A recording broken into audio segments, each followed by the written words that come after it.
I don't even know what to do or say when I'm not playing Cobbelmon. Jesus Christ. I need a fucking beast like that Snorlax. We need to do big setups.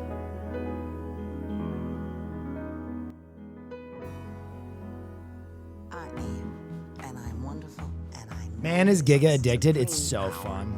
That gives me the ability to be everything if I just allow it. Garchomp can be a beast? Why is my Garchomp not a beast? He's getting fucked.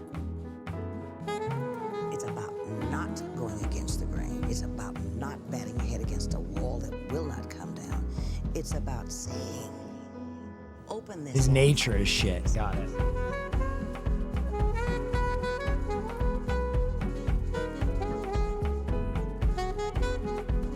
Can you refresh the overlay on this screen? Loving the Cobblemon. Should be refreshed.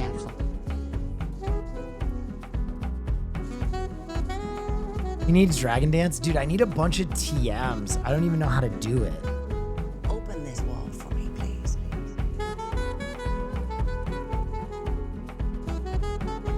You have the guys you just need to refine a bit? Yeah, we'll do that later tonight. If Peter's doing a 24-hour stream, I'll go late. You need a Gooner support mon to set up tailwinds and stuff? Yeah, I do. Or Playroom, right? Wait, Trick Room. I remember that. Trick Room, and then I have Big Piss Boys, right? That gives me the ability to be everything if I just allow it to happen. Trick Room reverses speed. Okay. For me, please.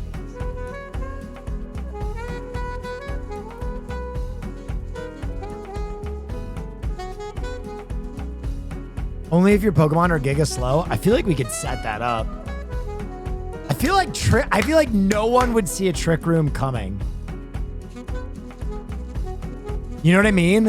I feel like no one would see a fucking Trick Room coming.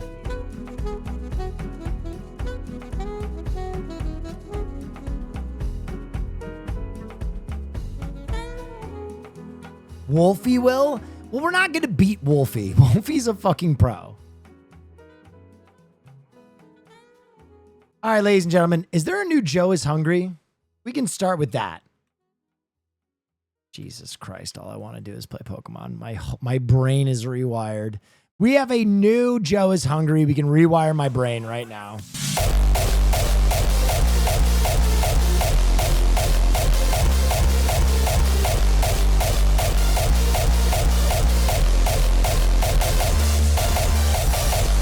Hard style.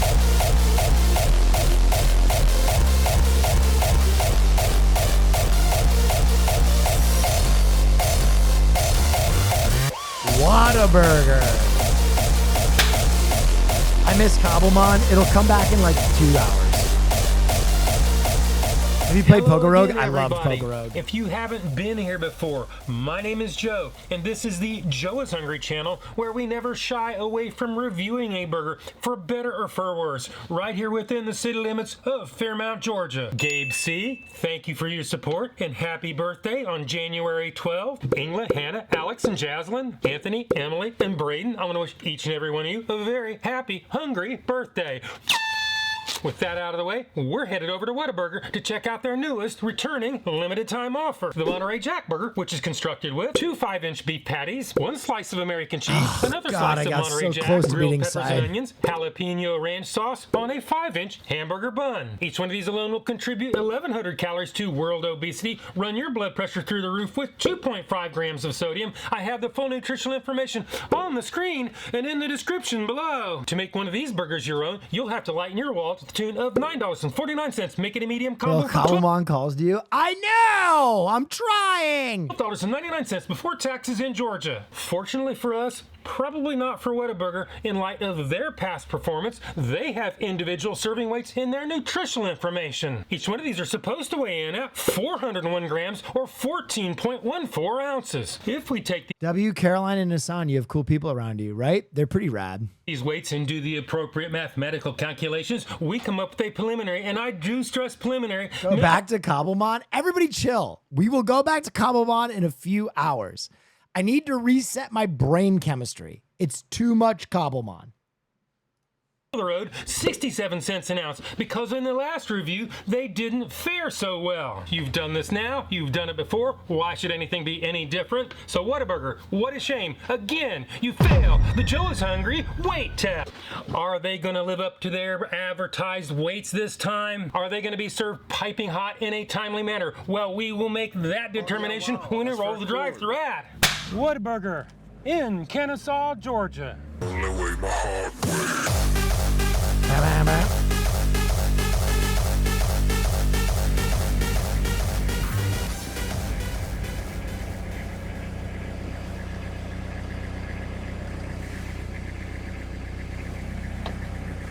Fairmount, Georgia.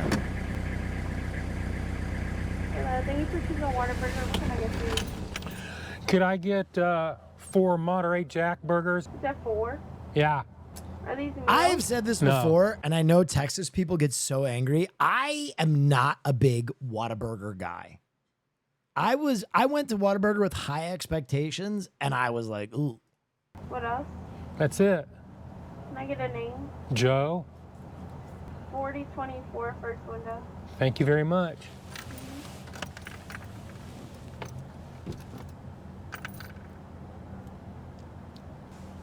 It's perfect at being mid. Yeah, I've heard it's very consistent. Is like part of why people like it.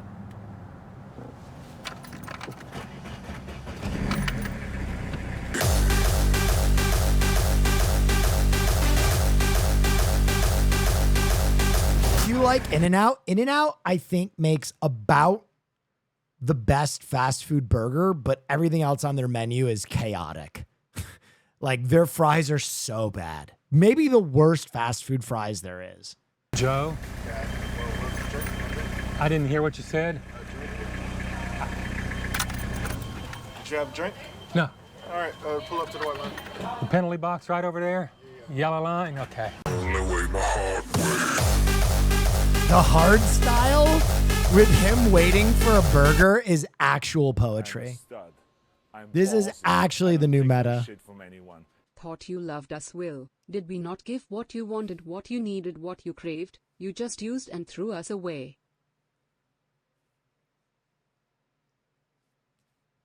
Stop calling me. Adi, thank But I'm you. saying it and committing to it. Hassan and Caroline motivated me to continue my fam's charity for prisoners, and you'd motivated Nice. me not to just give up on it all. Neff, thank you. Thank you, Adi. I appreciate you. Thank you, sir.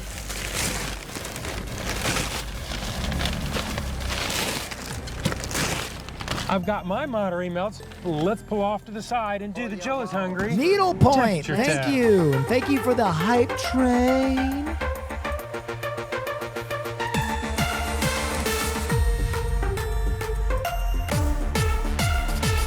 Monterey melt number 1 is 147.9 degrees Fahrenheit.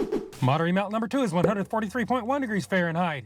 Monterey melt number 3 What's up, is Joe? 157.6 degrees Fahrenheit. If you've been watching That'll my channel pass. for any length of time, you know I like my temperatures at 140 degrees or above. Did you ever Hotter find is that Lugia? always better. Whataburger today. Damn it. No, I lost the Lugia. Panchi Pinocho, thank you. You're within parameters, so you pass. The Joe is hungry temperature test. Now it's time to pop this lid, shine the light of truth, take a deep look inside, get ready for a full burger dissection, head back to the studios and do the Joe is hungry weight test. Well, Whataburger, you got by on the temperature test. Now it's time to hold your feet to the fire where you haven't done real well in the past. So let's go ahead and start off by taking off for the packaging. In other words, we're going to set the tear on the scales. scale.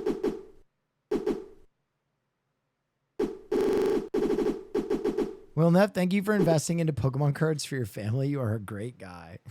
Thank you.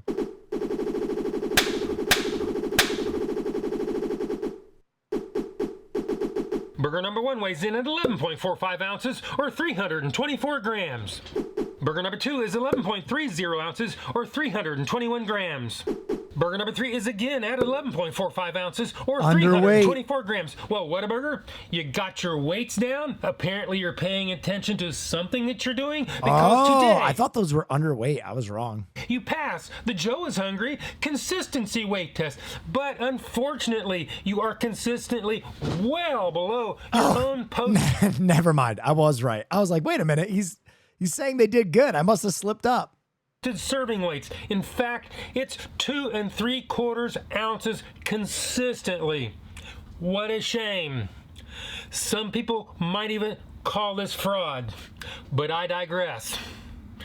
The next thing we have to do is add them all up, average them out, Shrinkflation. do the math, and it drives the price way up to 83 cents an ounce. So that leads us to the next test. The Joe is Hungry Big Reveal.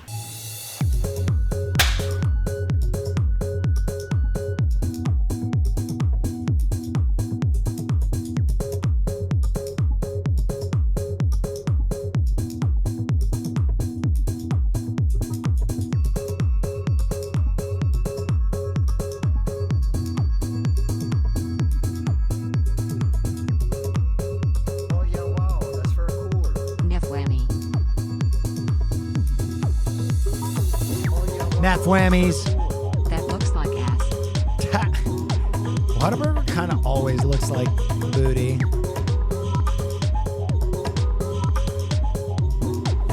That looks so dry.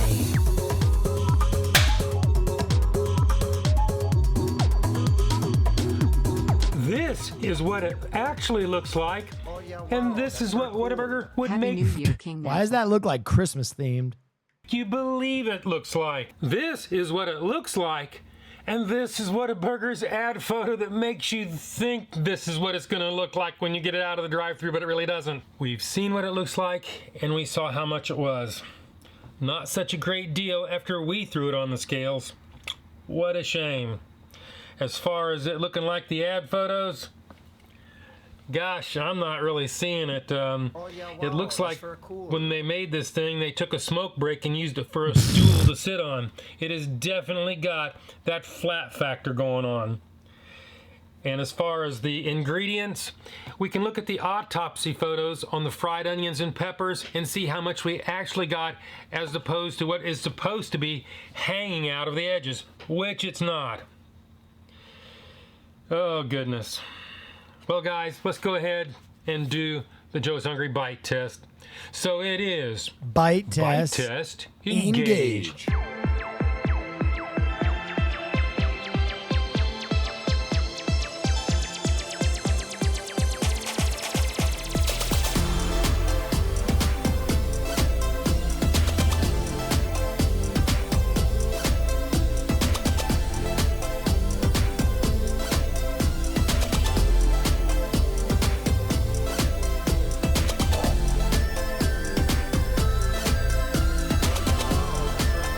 That shit looks nasty as hell.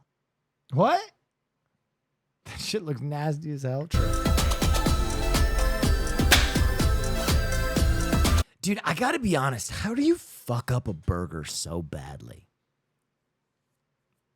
That's crazy. Burgers are like, to me, the one place, like, it's the one food that you almost can't mess up.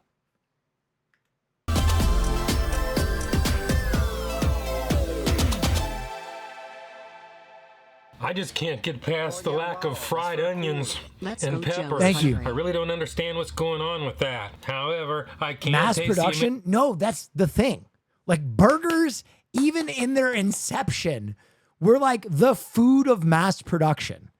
Like, back to the first burger stands, they would ice cream, like, pre-scoop out beef and keep them in, like, so all you had to do was, like, press them, fry, flip, dress, put them out. Like, the burger is the mass production food.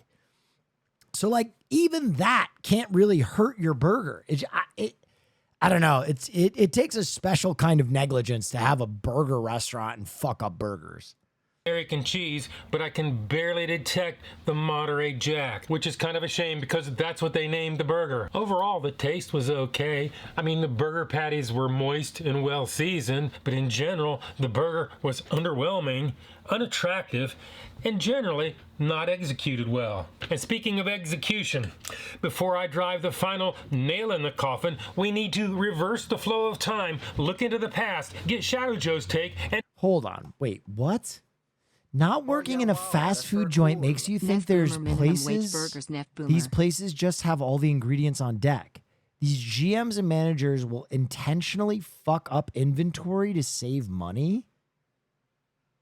Speak on that, King. I worked at a bar that served like a lot of finger food and stuff in college. But I guess that's different. I never worked at like a fast food chain. I don't know what you mean by that. do the Joe is Hungry Sneakadoodle Bite. Sneakadoodle Bite number 1. Sneakadoodle Bite number 2. Sneakadoodle Bite number 3. I worked at a pizza place where the franchise owner made us put 1 ounce of cheese less than they were supposed to on every pizza to save money. Oh, is that what you mean? Like cutting on... Oh.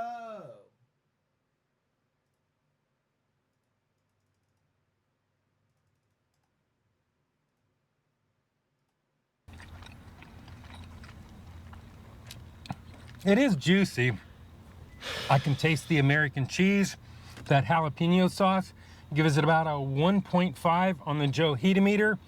As far as the grilled onions and peppers, they are almost non-existent. Whataburger GMs will short inventory orders on produce to save money. They get a certain amount of waste in each period, so GMs and managers will force workers to short ingredients. Interesting. I was kind of looking forward to those. Doesn't really look like it's ad photos, but I think we already covered that. Let's go ahead and give this thing a score. If you don't know my scale is 1 to 10, 9 being the best. Anything above 9 is a once-in-a-lifetime experience and almost never achieved. 5 and down is that slippery slope to the pits and depths of fast food hell. So let's go ahead and give this the number that it truly deserves. I feel like because it's so far underportioned, this is going to be in the 4s. I'm going to go 4-5.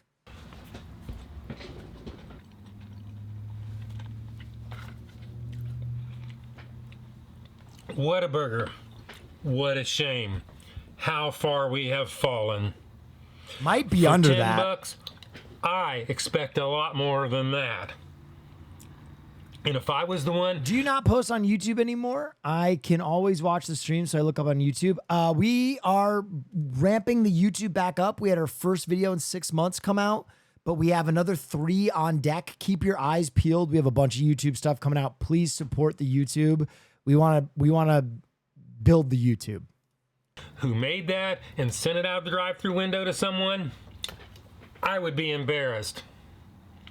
But the weights, they're over 2 3/4 ounce short consistently, and they're very consistent on their weights. It can't be an accident. So today, I'm gonna go. It's gonna be lower than a 4-5. 3.1. That is my number. Damn. This is my review, and hopefully I will see you in the next video. Whataburger. Dude, I've been saying that. I don't know if Joe's still here. I've been saying Whataburger is big trash.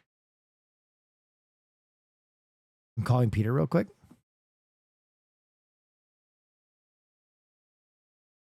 I have to do one Cobbelmon thing. Peter.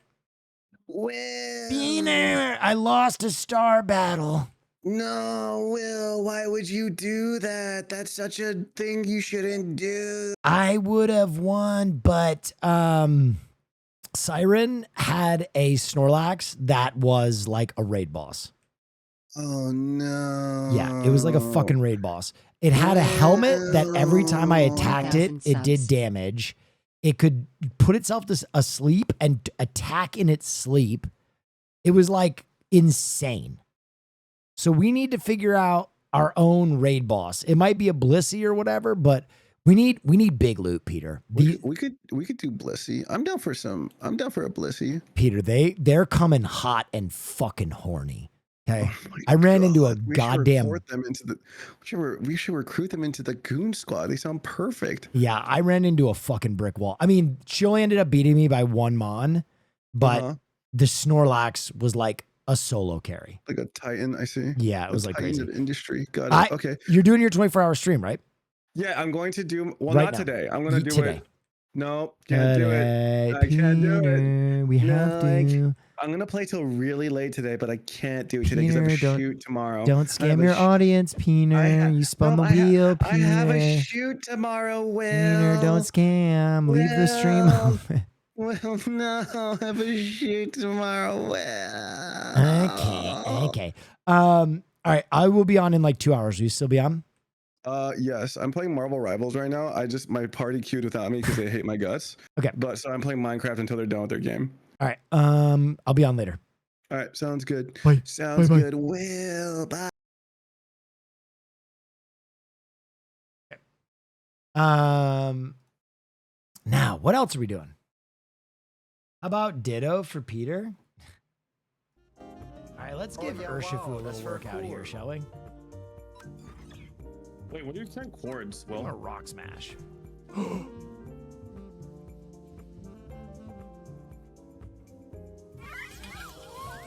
Caught it. Okay, I already caught a Ditto. I had already caught a Ditto. That was the second Ditto.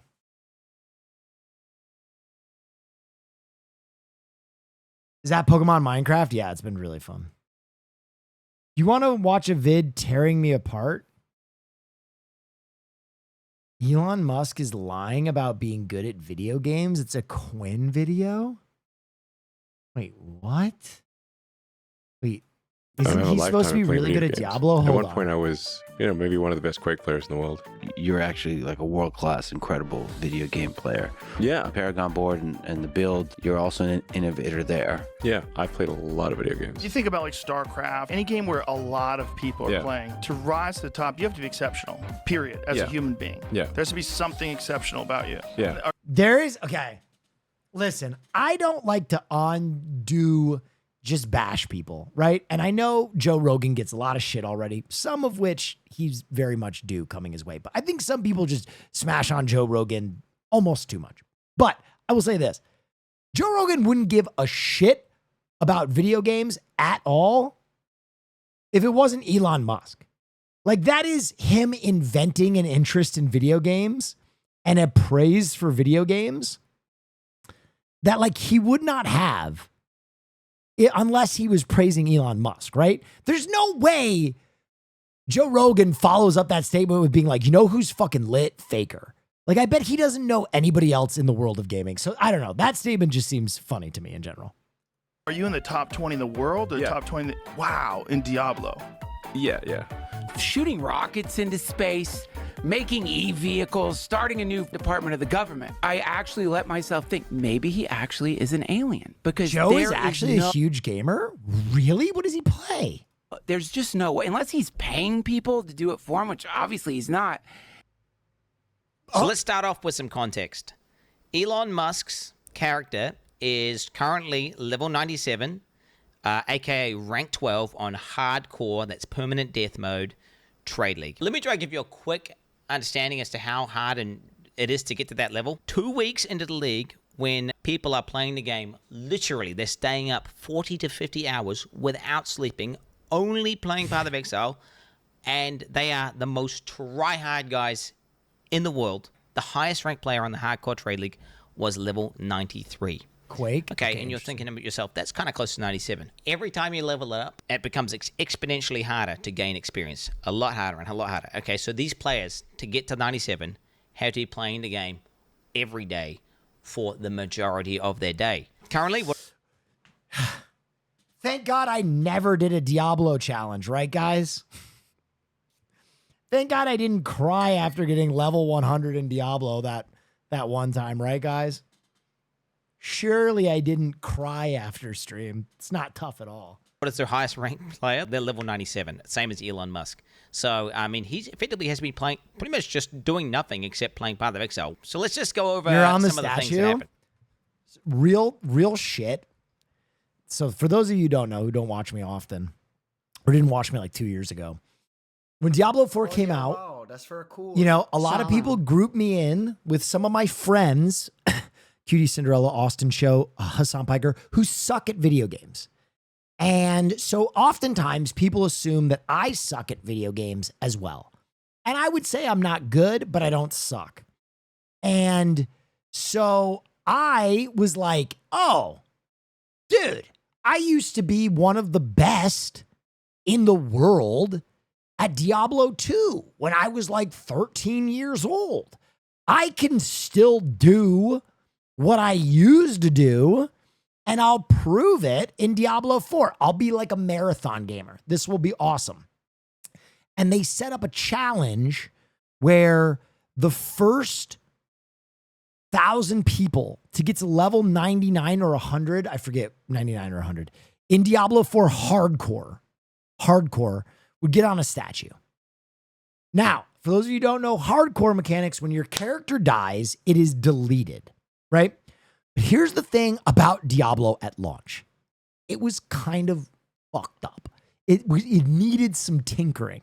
So there were so many ways to die, including, but not limited to, the butcher spawning on your head, DCing out of nowhere, a huge pack of mobs spawning in safe zones, like insane things that would just blip you out of reality, like immediately blip you out of reality. And so the amount of white knuckle stress that I was under, along with the fact that it is like, if you do it fast, it's like 100 hours. If you do it fast, it's 100 hours. So we were like, dude, when I got done with that gaming challenge, it was almost like nothing I had experienced. I was like, we did it. Good job, guys. Like, Gape Lads forever. Gape Lads was the name of my team. I was like, Gape Lads forever. We fucking did it. Woo! And then, like, I ended stream and I went and sat on my couch, and it was like that moment in Rick and Morty where they get done with that one adventure and they're like, like, I was just on the couch and I started crying, and Caroline was like, what is going on? And I was like, I don't know. I'm so tired and my body hurts and I don't want to do this anymore. Dude, the next day, I didn't even know what to do with myself because I had been playing I'd been playing like 15 to 16, 17 hours of Diablo every single day. And it was just like, oh. I don't know if I could ever do that again. Anyway, back to this. So right away, we see Elon zone into his hideout, which is your area you do in-game content from. Wait. And he opens up. Okay. This is Path of Exile. Isn't he like supposed to be #1 for Diablo Immortal 2? The Diablo fucking cell phone game? Up his bank, and he goes to a tab called Elon's Maps, which immediately is a little bit of a red flag because I don't know why you would refer to yourself in third person. Not but okay, Immortal. He does that. Okay. Elon Musk didn't play Path of Exile 1. In Path of Exile 2, maps are actually called waystones.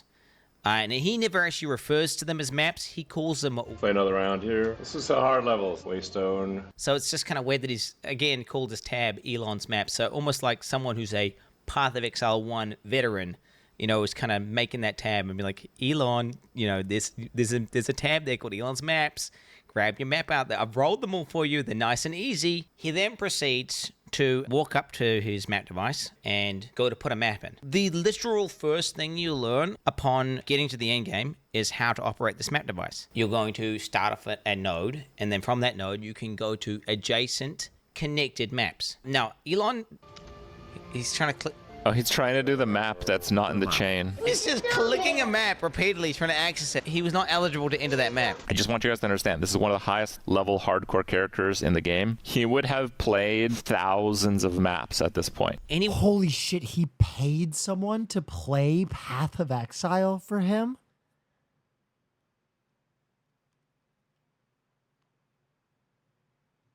Why? Why? Why? What? To what end? You're the richest man on the planet. Who? What? Someone who's level 97 is, and you know, we're talking one of the most efficient players in the game, period. There is no way you would do that.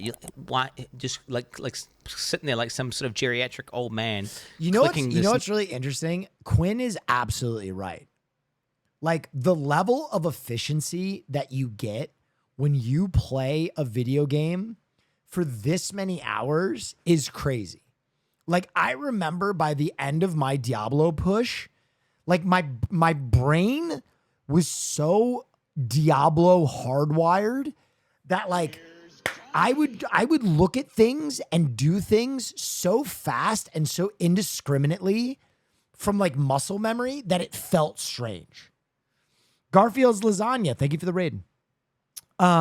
He's right about this though. And Quinn plays this game more than anybody, so. No, expecting something to happen, and then he finally kind of gives up after a while. I can DPS and WoW drunk. Hey, stop bragging. Hey, quit bragging, okay? And then realizes his mistake. No, but you're right. Like, I hate to admit this, but I could pick up League of Legends right now, a full blunt in, and make my way through the game pretty efficiently. Angry Bullet! Thank you so much.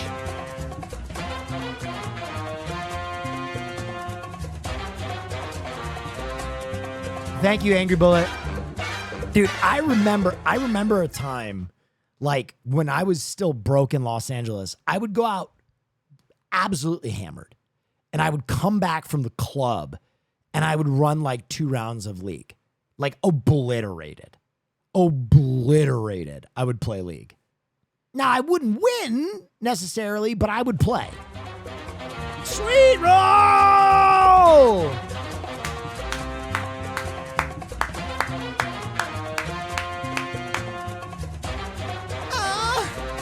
Oil me up.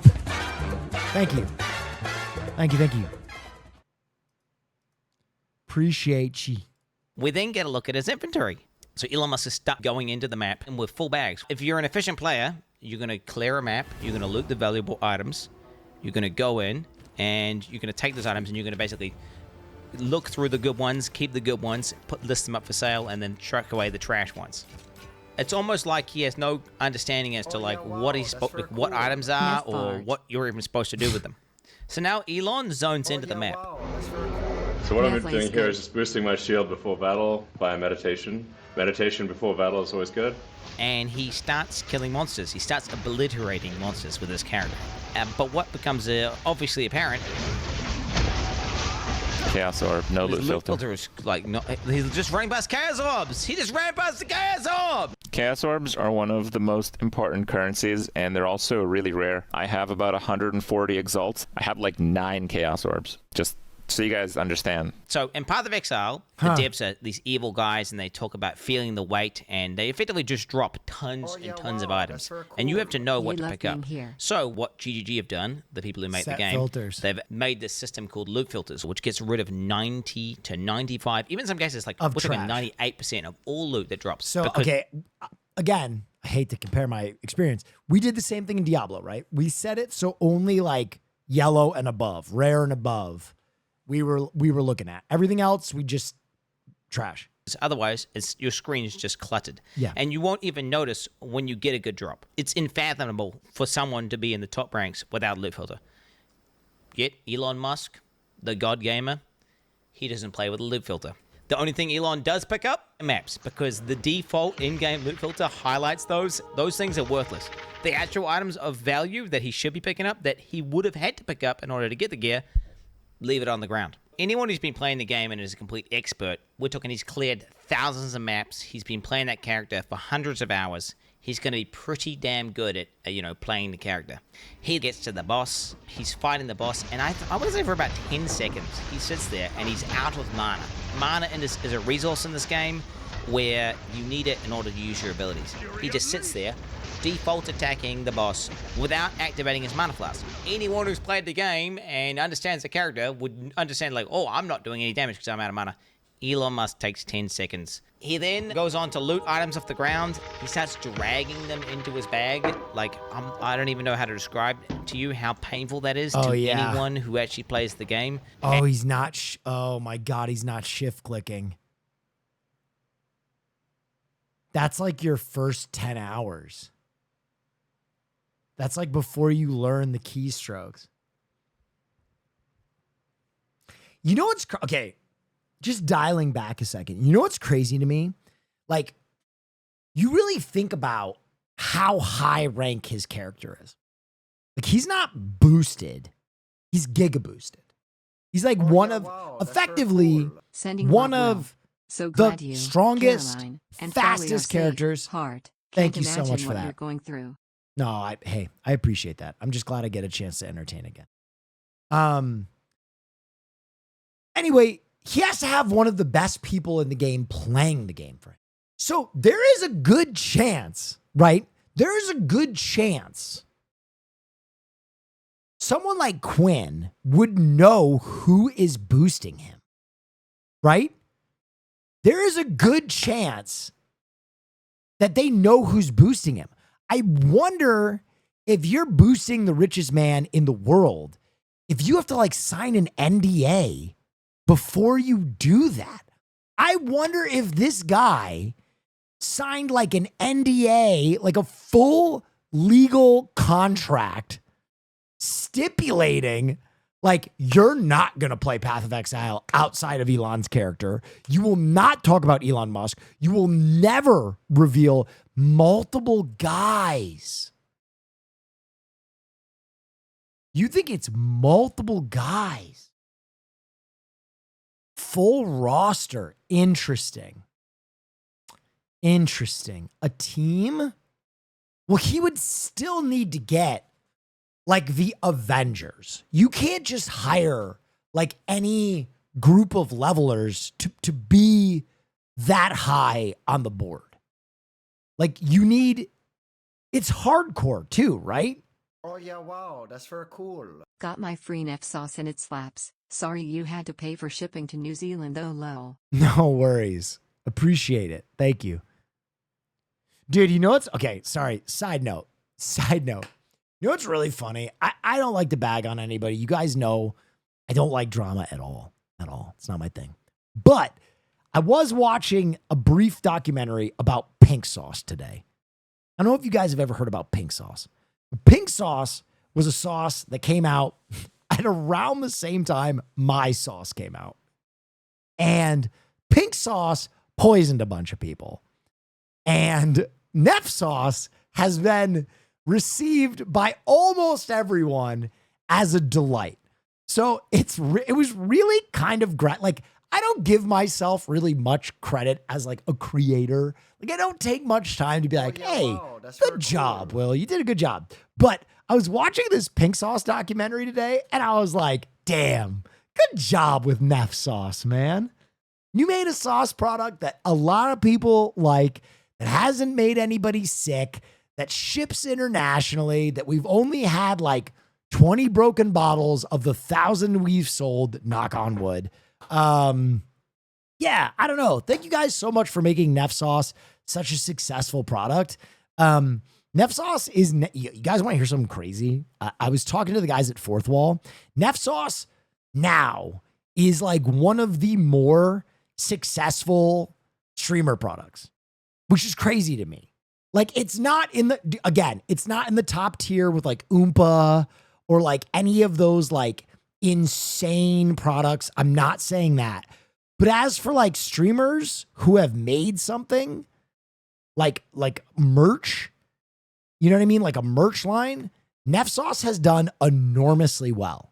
It is now sold for like I think like a year and a half, right? It's sold for like almost 2 years and it always sells out. And it's been awesome. Like Neff sauce has been so cool. We've changed Jimmy's life. The guy who made Speedies out of his fucking garage when I met him. Like it has been a huge source of income for him. I have given at this point, like, I think like, I want to say we're approaching like $10,000 worth of free sauce away, which is fucking crazy. Fucking crazy. Like we've given hundreds and hundreds and hundreds of bottles of free sauce away. So I don't know. It's very cool. I'll take that one moment to be like, it's like Frank's, right? It is nothing like Frank's. The flavor profile could not be more different than a Frank's. Frank's is like a cayenne. This is like much more like a citrusy, fruity, garlicky hot sauce.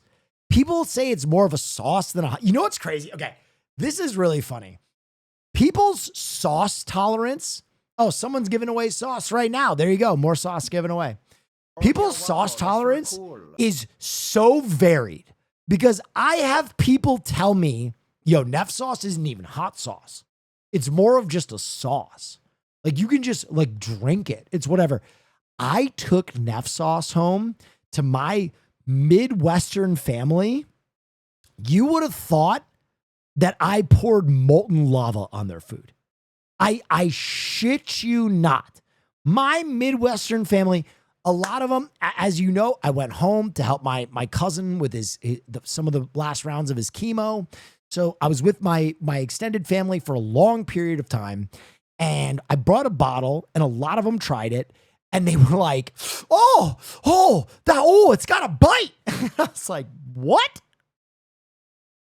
Mickey Smalls, you won a free bottle of Neff sauce. Please go to neffsauce.com/redeem to get your free bottle of sauce. It ships anywhere in the fucking world. We shipped a bottle to New Zealand the other day. I'm pretty sure I lost a shit ton of money on that. So enjoy it down there in Hobbit land, you fuck. Well, wherever you are, you get a free bottle of sauce. I found myself feeling judgmental of your attitude at one point last night, and I realized today how unfair that was. It's easy to forget you're just another human being, even at the best of times, and I don't. And I know you're under stress anyway with the circumstances. As somebody who went through Helene here in Asheville this fall without much personal loss, it's judgmental of your attitude. What attitude? Do you mean when I got picked up during evacuation?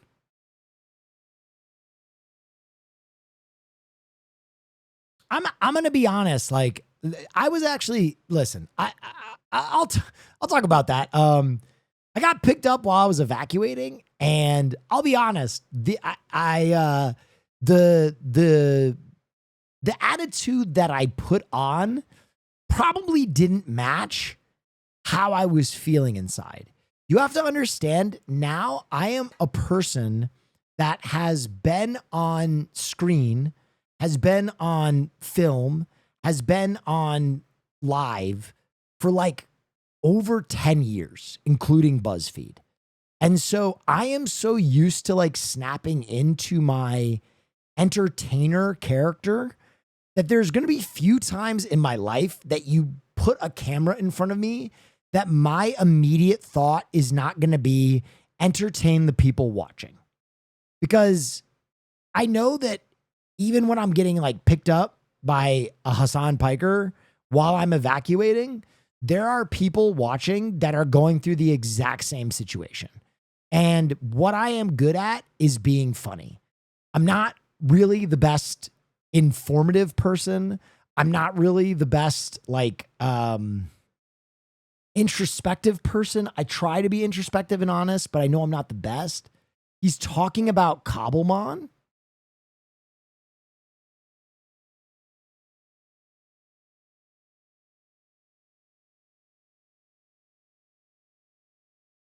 Speak on that, King.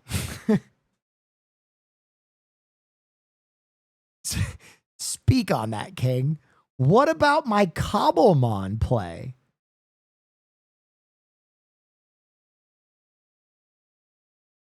Is it because I get frustrated with Minecraft?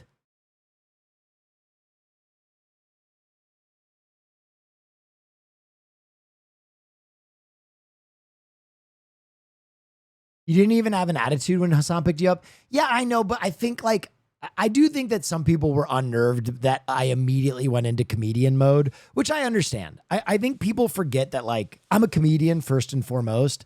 And so I'm always going to try and make people laugh. Like that's always going to be my reflex. Now open your mouth and I'll feed you some hot sauce with the new Neff tech.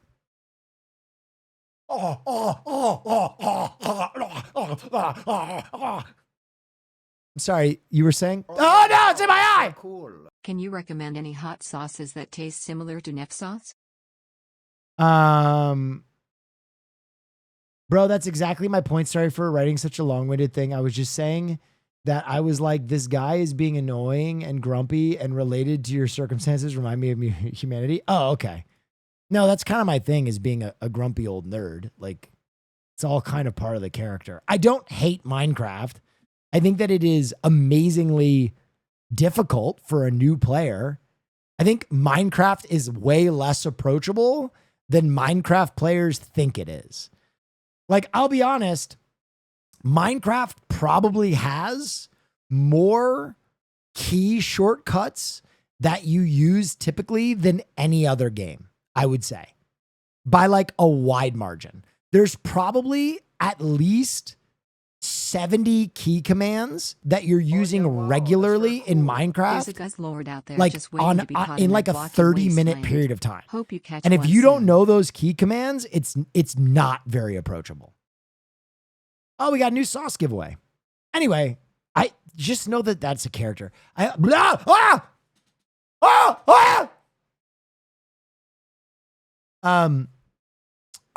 think people forget, like, my main goal is just to make you feel better. I'm always just trying to make people laugh. So if you ever really have an issue with me, you can mention that. But usually, like, even when I'm yelling at people, you can tell when I really flip the switch, and it's different. And his bags are full, and he just keeps Anyway, clicking sorry it about over and this. over and over again. Nobody, not even people who are kind of noobs at the game, do this. Why would Elon think he could pass as a top player? I don't even think Elon Musk has done the campaign, honestly. Like, just based on what I'm seeing in terms of the gameplay. His settings on the map transparency are turned on by default. His life values are turned on. All these basic settings that anyone in the top 100 would do, he is not doing. Maps can effectively have Holy different... shit! We had 5 winners. Pepe El Toro gave away sauce. Here are the winners. Hell Odie Boy, or Hello Bye, sorry. Zelmian, Crimson Caliber, Ostrom, and TYL3RM. What did Yoda say? I missed it. Go to neffsauce.com/redeem to get your sauce. Content on them, and that content will be signified by icons on the map. So it could be a just order map 12 which ounce has an sauce. Way to expedition in go. it, a Thank breach you. in it, or it could be corrupted. Elon starts looking through the atlas, and he finds a map with, I kid you not, 4 things on it. There are 4 things there. So this one has a real risk of dying. 4 things. What are those things? 4 things. Love you, Will, but can we move on from Elon? We all know he's a weird asshole. Pig racing, Survivor, literally anything else, please. It says 5 minutes left. I mean, I think this video is funny. It's got 5 minutes left. It's also during the Elon video, the majority of the time, I haven't been talking about Elon. I've been talking about my sauce and stuff, but 4 things, dude. So this one has a real risk of dying. This far in the game and calling 4 things. Stop, bro. you go to neffsauce.com/redeem to redeem. Dude, stop. Oh my god, I literally can't. He then goes on to say, I kid you. This is max difficulty on hardcore. If there's a way to get higher difficulty, I don't know what it is, but This is everything maxed out. Path of Exile has boss fights and end-game bosses, which are quote-unquote difficult battles, which Elon actually did do in one of his streams, where he just went into the end-game boss and died repeatedly to it. Maps are just farming. You go into maps and you farm them for loot and experience. They're not the most difficult battles, and I don't know if he's trying to deceive people watching a stream into thinking that he's doing some insanely hard thing, whenever he's literally doing something you do to effectively grind or farm. And if you thought this was bad, I did not even get to the worst part. In Path of Exile, gear has requirements to equip it, but that has nothing to do necessarily with how good it is. For example, one of the most powerful and best items in the game is a level 1 required to equip staff, which is maybe, I think, even the most meta build in the game right now. It's super, super broken, insane damage. And Elon Musk starts going over his gear. This is a great staff, but it's only a level, 62 staff. His weapon is, I kid you not, one of the best, if not the best staffs on the entire hardcore trade league. You cannot even buy it. Insane weapon. These affixes are, I'd hate to say perfect, but they might be perfect. Just the PvPS criteria on trade, we can see there's literally one staff in existence on the entire market. Not only does Elon have a staff that you can't even buy, but it's so good that the second best one, which is missing 2 of what makes a staff so powerful for an invoker, which is the crit and crit bonus, is still 20 divines, and that's obviously very expensive. Here I am, level 95, but my staff is only level 62. my helmet is level 56. Int, lightning, and chaos resist. Okay, it's only 56. Amulet level 61. Ring is only level 48, Dude, 49. At least a level 75 jacket. This is crazy because, not only does Elon not have an understanding of Path of Exile, he kind of has a fleeting understanding of dungeon looters too. Basing your loot strength completely off the level requirement is so crazy. You can't have played World of Warcraft, you can't have played Diablo, you can't have played Path of Exile.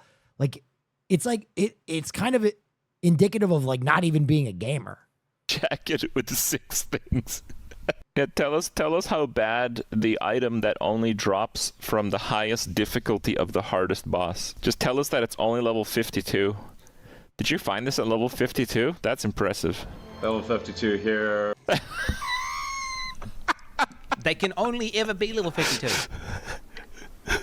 Bro, Elon Musk is a fucking fraud, bro. Pretty low level compared to my character level, but it seems to work pretty well. In softcore, you can get much better equipment. In order for him to have insane gear, he has to understand how the economy works. He has to be basically... Also, calling normal softcore is fucking hilarious. Calling normal softcore is fucking softcore? Softcore? Normal. Hang on, I gotta grab a drink. What?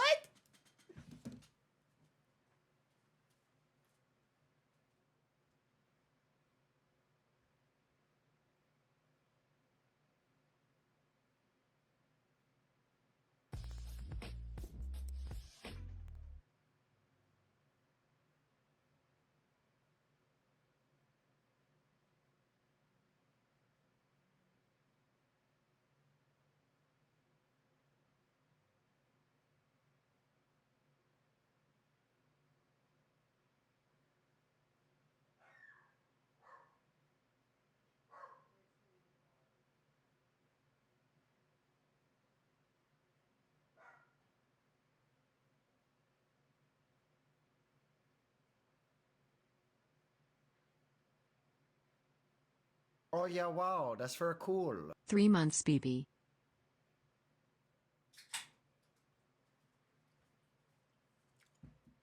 Bro. Softcore is actually a dope name for a character.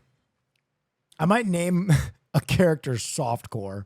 Trading. Anyone who's played Path of Exile to the end game in a trade league knows that you have to trade in order to obtain what looks like some of the best gear pieces in the entire game. If we look at some of these player accounts, we can see what they have for trade. You know, 700 plus items for sale, multiple divine items. You can see hundreds of divines worth of listed items. This is also someone from the top 10, ranked number 4. Focus here, worth 50 divines alone. This is the number 1 guy. You can see he's hundreds of divines. He hasn't done any trades, has he? Again, worth of items, multiple mirrors, all these players. If we go to Elon's account, he's got only 21 items for sale, and they're all absolute garbage. It's clear he's really not making much money, or any money at all. So something I did notice last week, I did the same search because I was curious what he might have been selling. Okay. I mean, I get it now. And, I think it ends with him being like, how does he have the time for this? That is wild. I just don't understand why lie about it?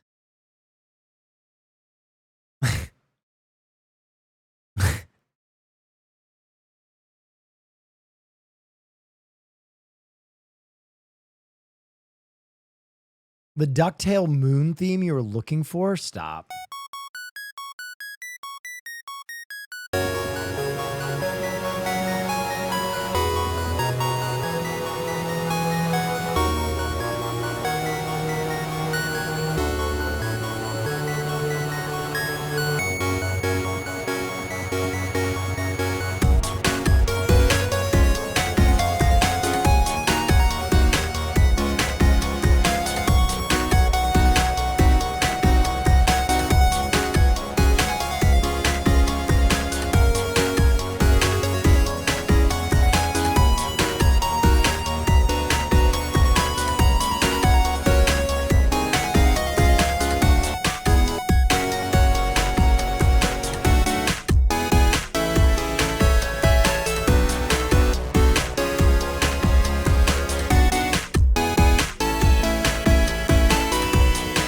How did you find it?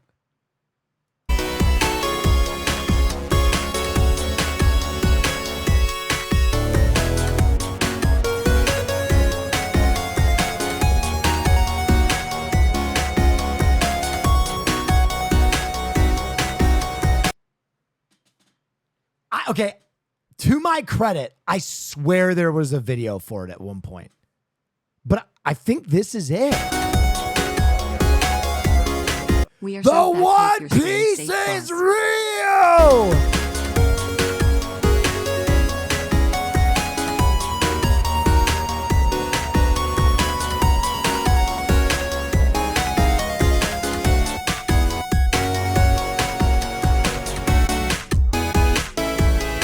Caroline? Hello? Hello? Hi, Caroline. How was it? Cold? Oh yeah, wow, that's Harley? very cool. No one likes what you're doing. Here, take the mic. Can you guys hear this? Is this on?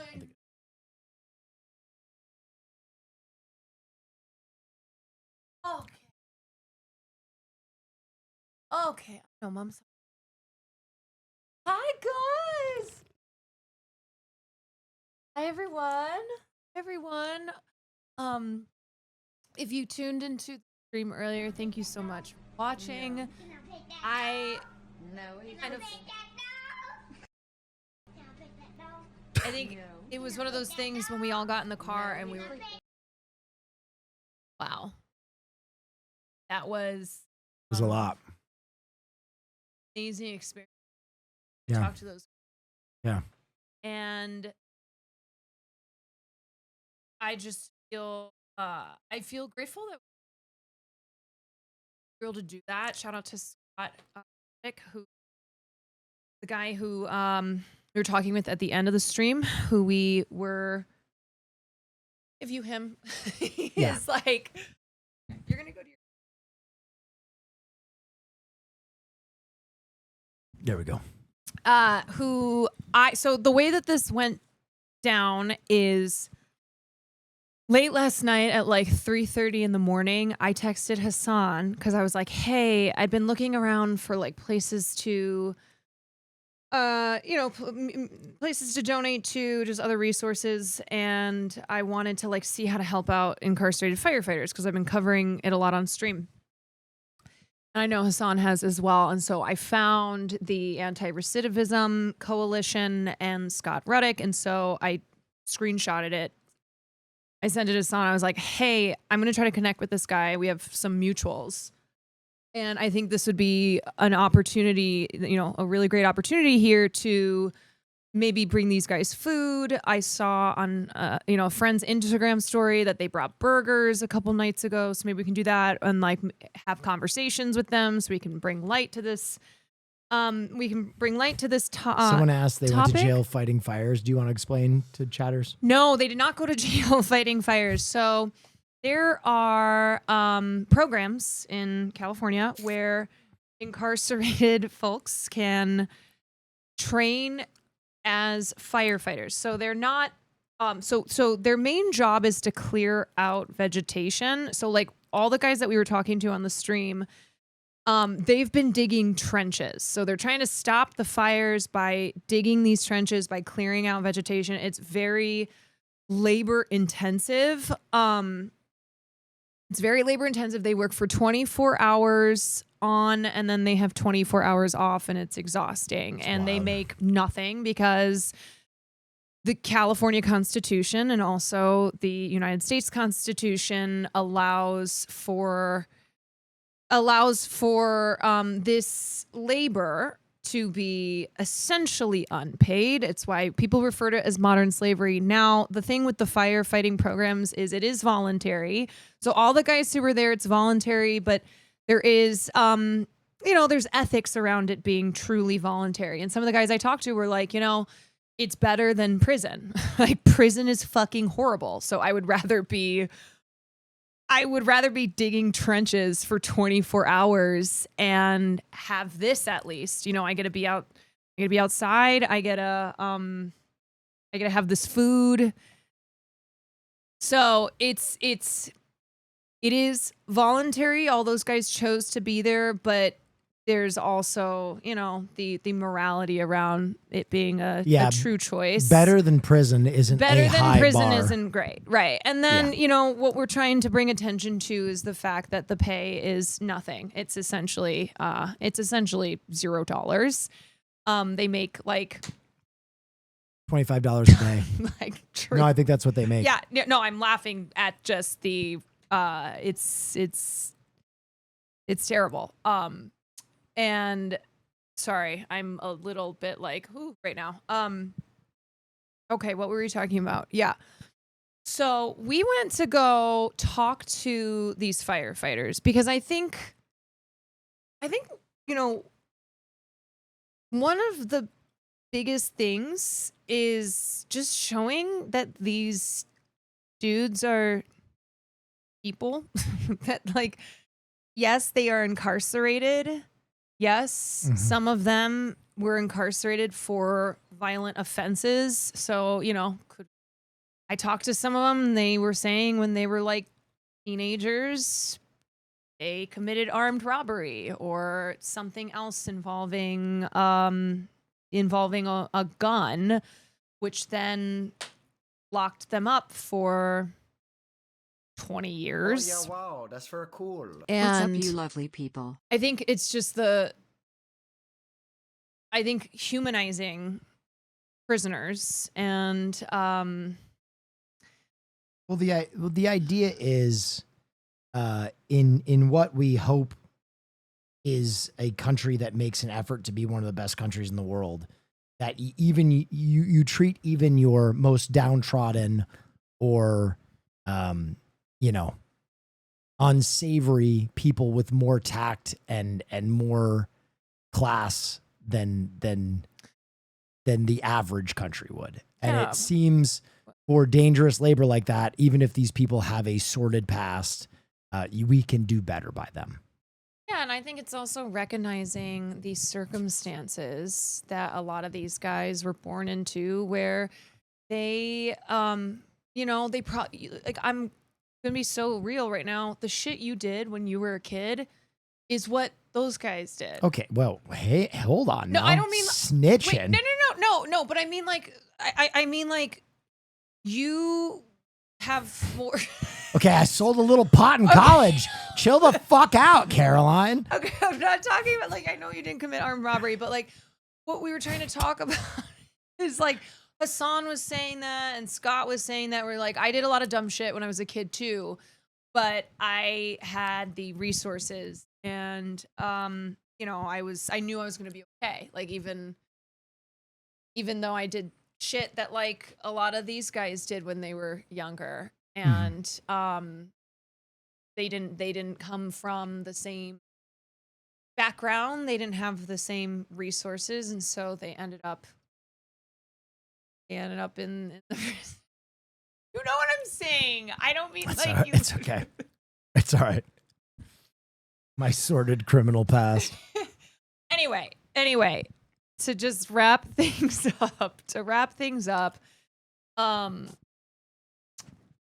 it was a really humanizing experience, I hope, for a lot of people to see these guys and to, you know, like it's so hard when they come out of prison to get a job and to be able to pay rent and like be able to be on their feet, and it's why, you know, we're working against recidivism. We want them back into the system and want to create opportunities and have resources for them when they do leave prison. It was also cute because a lot of the guys used the stream as a way to just like say hi to their families. Aww. Like one guy who hadn't seen his daughter for, I think it was like 10 or 11 years, and they used the stream shout out. Another guy came up to me, he's like, how can my family see me like on this stream? Because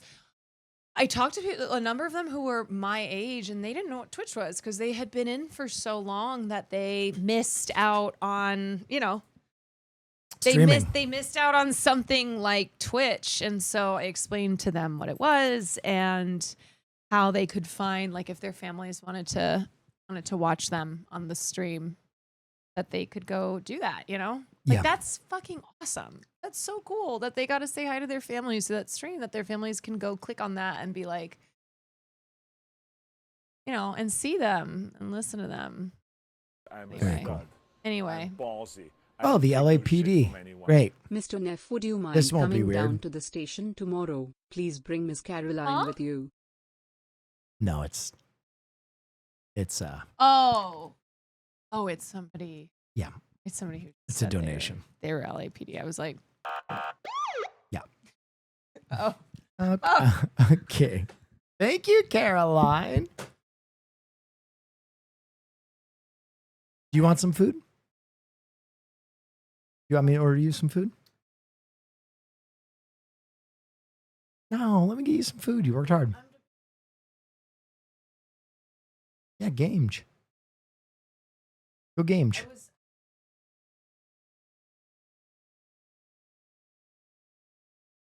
Okay, well, I'm sorry. Do you want some food? I can get you some food. Oh yeah, wow, that's very cool. All right. Have you seen Spell Brigade? It's a gaming early access, basically multiplayer vampire survivors. Spell Brigade? I gotta check it out. All right. The tides are finally turning, but this presents the most critical point for us. We must push our advantage and strike while the iron is hot. To watch the five dig deep and go beyond themselves to produce performances well beyond their capabilities, while I remain in the shadows, is untenable. For every pig must do their part in order for us to reach our goal, and therefore I have no option but to introduce myself. I am Clay, your commentator. He's been a pig the entire time? Jesus Christ. As I have always been. And my arrival marks a new era for this sport and presents us with a world extending far beyond the racetrack. You will finally get to see our home, let fortune be on our side, and let me introduce you once again to League of Pigs. Bro, League of Pigs is the best content on the entire fucking internet. Dead internet theory? Well, take a listen to this. I've had this in my head for years. Normally I do the points and recap the last round. But you know what? I don't feel like doing that right now. Instead, I recommend you to watch the previous video, which is some of the best pig racing you'll ever see. No, it's some of the best animal racing you will ever see. Instead, if you'd indulge an old pig, I'd like to show you something. Behind me is the Treehouse Studio and my home. This is where everything League of Pigs happens. Right there is the commentary box where I work, and either side of the commentary box are other rooms, but we'll save them for future videos. Yes. There are so many possibilities from here. And don't worry, we're starting to take advantage of that fact. I could keep going, but that would make for a boring video. So without further ado, let us begin round 2. Yes! It's the Come on, first Piggy race of round Smalls. 2, and it's He's got Bear the who gets outside the lane. best start Fuck! once again, and she's out in front. Exciting stuff to see. She's navigating these bales well, and now Bear's walking. Come on, Bear, move. A bad round for Bear Piggy. does move just That's a enough terrible to beat round for Oshie. Piggy Smalls. That is still pretty arrogant, though, to say you haven't won a season in ages, Bear. And it's even more frustrating for a commentator who's invested his life into this to watch someone do that. But yet she has won, so I suppose we should congratulate her. Well done, Bear. And for Bear fans, it's a great opportunity to watch a performance only Bear could provide, which is to say it's an opportunity to watch a pig who gives 0 Fs about this competition still do relatively well for some unknown reason. Now, we are midway through the season and we have not paid tribute to the reigning champion of the League of Pigs. Piggy Smalls! That is an obligation we must fulfill. So let's watch this montage and answer the question on anybody's mind who's watching this for the first time. Who the hell is Piggy Smalls, and why is he such a massive deal? The only winning sports team that I root for is Piggy Smalls. Smalls not in the picture, but he's looking at the picture. Surely not, surely not. Surely is the undisputed pig racing champion of the world. One of the greatest comebacks in pig racing you will ever see. He comes from a mile behind. Who overtakes quickly? Ginger's also there. A phenomenal overtake by Piggy Smalls. Someone said Jets ? I said winning. Piggy Smalls jumps to first, but he jumps to second. And he's going to go second, surely. He gets first. Oh It's an my incredible God, look at Piggy race by Smalls. Piggy Smalls. What more is there to say that hasn't already been said? He is on a dominant streak, and it looks like he could well be on his way to a 4th season. But anything can happen in this show. The second race is here in the woodland, and Piggy Smalls takes an age to get out of that box. No! What happened? Pepper's also distracted by sitting on the hill, and that leaves the race wide open for the others, which Ginger has taken full advantage of and has miles of space here. And it's surely Ginger for the win, and I'm calling it now before Mini Mountain. It's got to be Ginger for the win here as they go over the Mini Mountain. No one's to be seen. In fact, Hoshi has caught up a bit there. Piggy Smalls Piggy overtakes still Bear got on the third. mountain. Hoshi's Big. close to Ginger, but it won't be enough. And Ginger That's why he's a seals the win. champion. And look, That's why no he's a crease at the end champion. of the track. We've seen that before, and the pigs will be furious. He guts it Let's out. see that replay. Piggy Smalls takes an age to get out of the box. Pepper also stops. Chaos at the beginning, and you'd think that Bear There's no food! would get 3rd place at the very least, but Piggy Smalls proves once again he's no slouch once he gets going.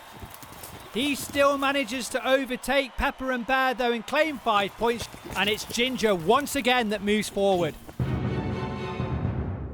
It's another log bale chicane. There he goes. Course here, and Bear gets There even goes another that lightning man. start here as she There gets goes first. that The man, chicane's mama. doing the well. Piggy Smalls Come on, Piggy Smalls. desperate to There get goes that round, but man. He won't do it. And Come Bear's going on. to win. Yes, she does. And No. holy moly. 10-12 over a is a second off the disaster. previous record. That is incredible by Bear. This is a totally different pig from the one in previous seasons here. And it looks like this is Bear another Trotsky. threat. Piggy Smalls is desperate to try and take the victory as he belly flops that last bale. Ginger also looking dangerous. No quarter given here by the pigs down in this forest. This shorter track making the pigs ever more desperate for the treats. You can feel it here. You can see it in the course times. It's sporting gold. Those of you that aren't pig racers, and I suspect that's quite a large proportion of this audience, Poor Peppa Sanchez. may be mistaken in thinking that because the pigs have done so many races, after a race they will simply walk up the track and get DeLounger, thank you so much. back in the box. But nothing could be further from the truth. They have to be micromanaged and slowly pushed up the track. Slowly, mind you. Because if you try and do it too Dude, the CGI is blowing my mind. quick, the pigs simply refuse to move. And during that journey up the track, the pigs are interested in absolutely everything. Every twig, every leaf, every hurdle, every bale has to be inspected. And while it's lovely to think that maybe they're scoping out the track, checking every feature, seeing how safe it is, as you can see from Ginger scratching on that log, it looks a lot like leisure time. And because it looks a lot like leisure time, it's incredibly frustrating for the staff to move these pigs so slowly up the track.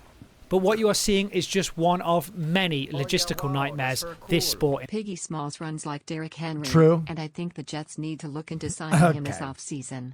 My scouts say he runs a 4.2 40-yard dash and has an unprecedented 60-inch vertical. Real shit? He may be the best dual sport athlete in history if the Jets GM can wake up. Real shit? Entails. How about on the offensive line? Heavy rain, and that's not the only unusual thing. Come as on, Bear Piggy. leads the pigs out here in the woodland. Hoshi is Come firmly on, second, and he's Piggy. providing pressure, but not really catching up. But Ginger looks like she's doing as she overtakes Hoshi, and now Bear and Ginger Come go on, round Piggy. together. Ginger now Get pulls ahead violent. on the downhill. Bear catches up on the uphill as they go over the hill. It's Ginger who passes Bear, and now This Hoshi is does. Piggy Smalls is disastrous waiting in series the of wings races. as well. Will he do it? Yes, he does. And that must be one of the most heart-wrenching things for Bear fans, as they can clearly see that Bear has no ambition on this course. How do you go? Oh my God. Dude, look. Smalls is performing poor. Peppa is like a disaster. They might have to relegate Peppa from the league. I hate to say it. It might be time. It might be time to relegate Peppa. From first to fourth in the space of just a few feet, Bear answers that question in the most disappointing way possible. Ginger is putting her name firmly in the hat of possible champions. Hoshi really does nail the last part of this oval track. And of course, Piggy Smalls, the reigning champion, shows why he's just that, as he overtakes two pigs and makes sure he secures the final podium position. The pigs dash into piggy heaven, which means one thing: there is food around.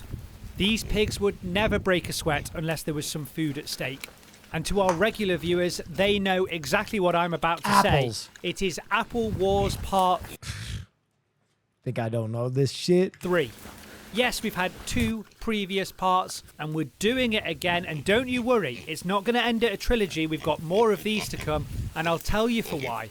It's because watching pigs fight for every apple they can get is far more interesting than pigs eating grass. And we've got a hell of a lot of footage of pigs eating grass, so we're going to be doing this a few more times. Anyone who's seen the previous 2 installments knows that Peppa is by far and away the worst at this game. And while we do feel some sympathy for her, we really shouldn't. Peppa is far too cavalier when it comes to this game. She's extremely indecisive. She doesn't have any strategy going into it. Every other pig knows that they've got to scrap and fight their way for every single apple.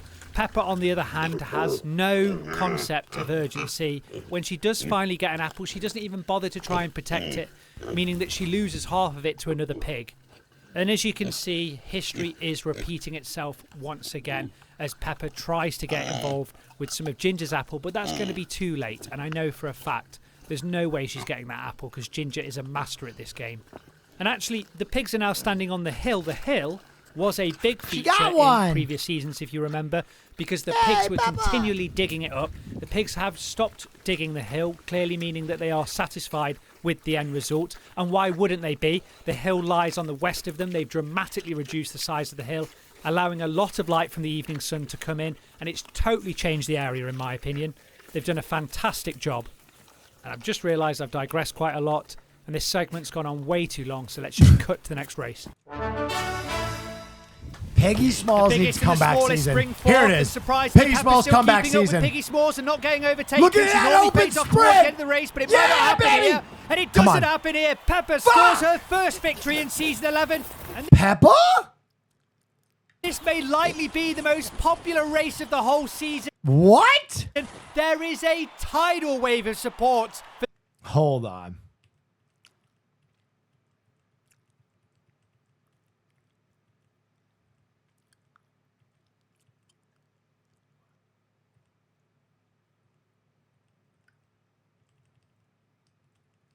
What is happening?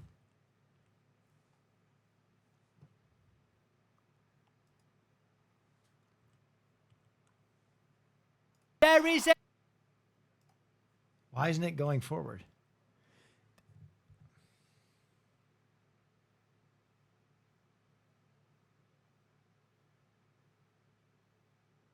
Stop the squeal. Stop the squeal. A tidal wave of support for the Mexican pig. Sanchez is extremely popular. It's too late to make a difference to the championship, but it's never too late to prove a point. The teeniest, tiniest pig certainly has the loudest oink in this forest sprint race, and the crowd couldn't be happier. Here's something interesting. This is the worst timed advert ever. This video should have been released a month ago. I have the Piggy Smalls shirt, by the way. So you could buy your merch and it arrived for the big day.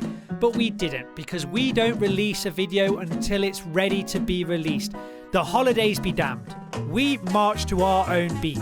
But seriously, we know it's costing us a fortune. And now we're begging you, please help us reduce the mistake that we've made.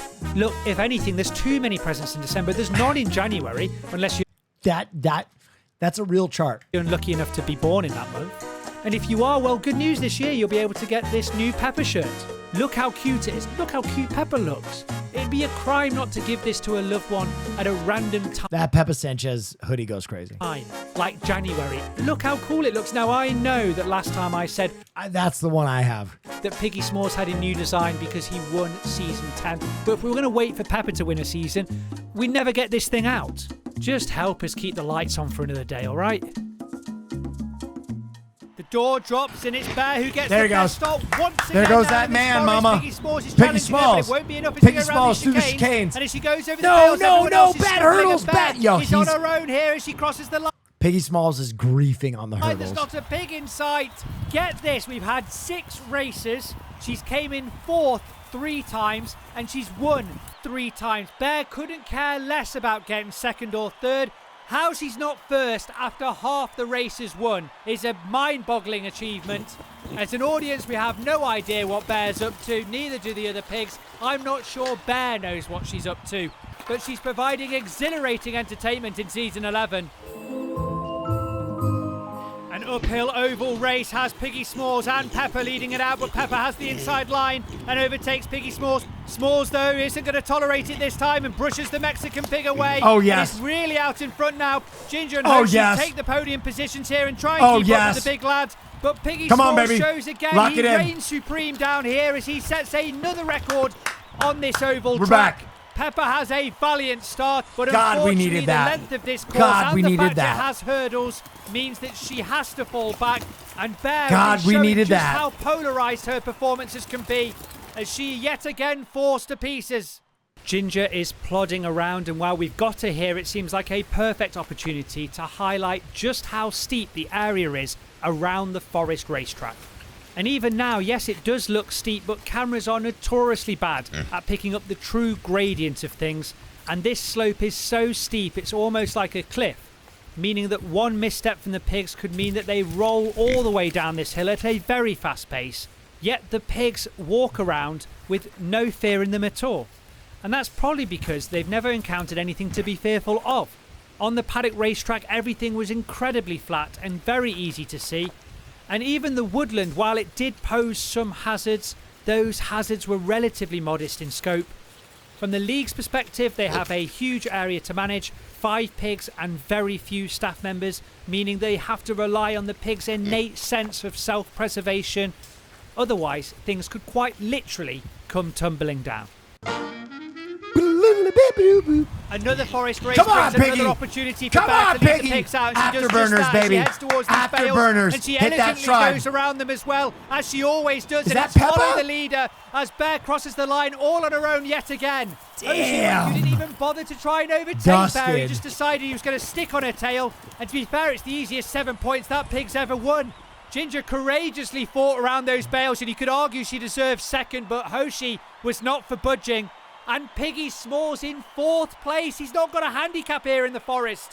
I think we all expected him to completely walk over the others, but it's been anything but that here, and it's the first time we've seen a chink in this pig's armour. And the pig that is challenging this unbeatable image that Piggy Smalls has created is certainly Bear Trotsky.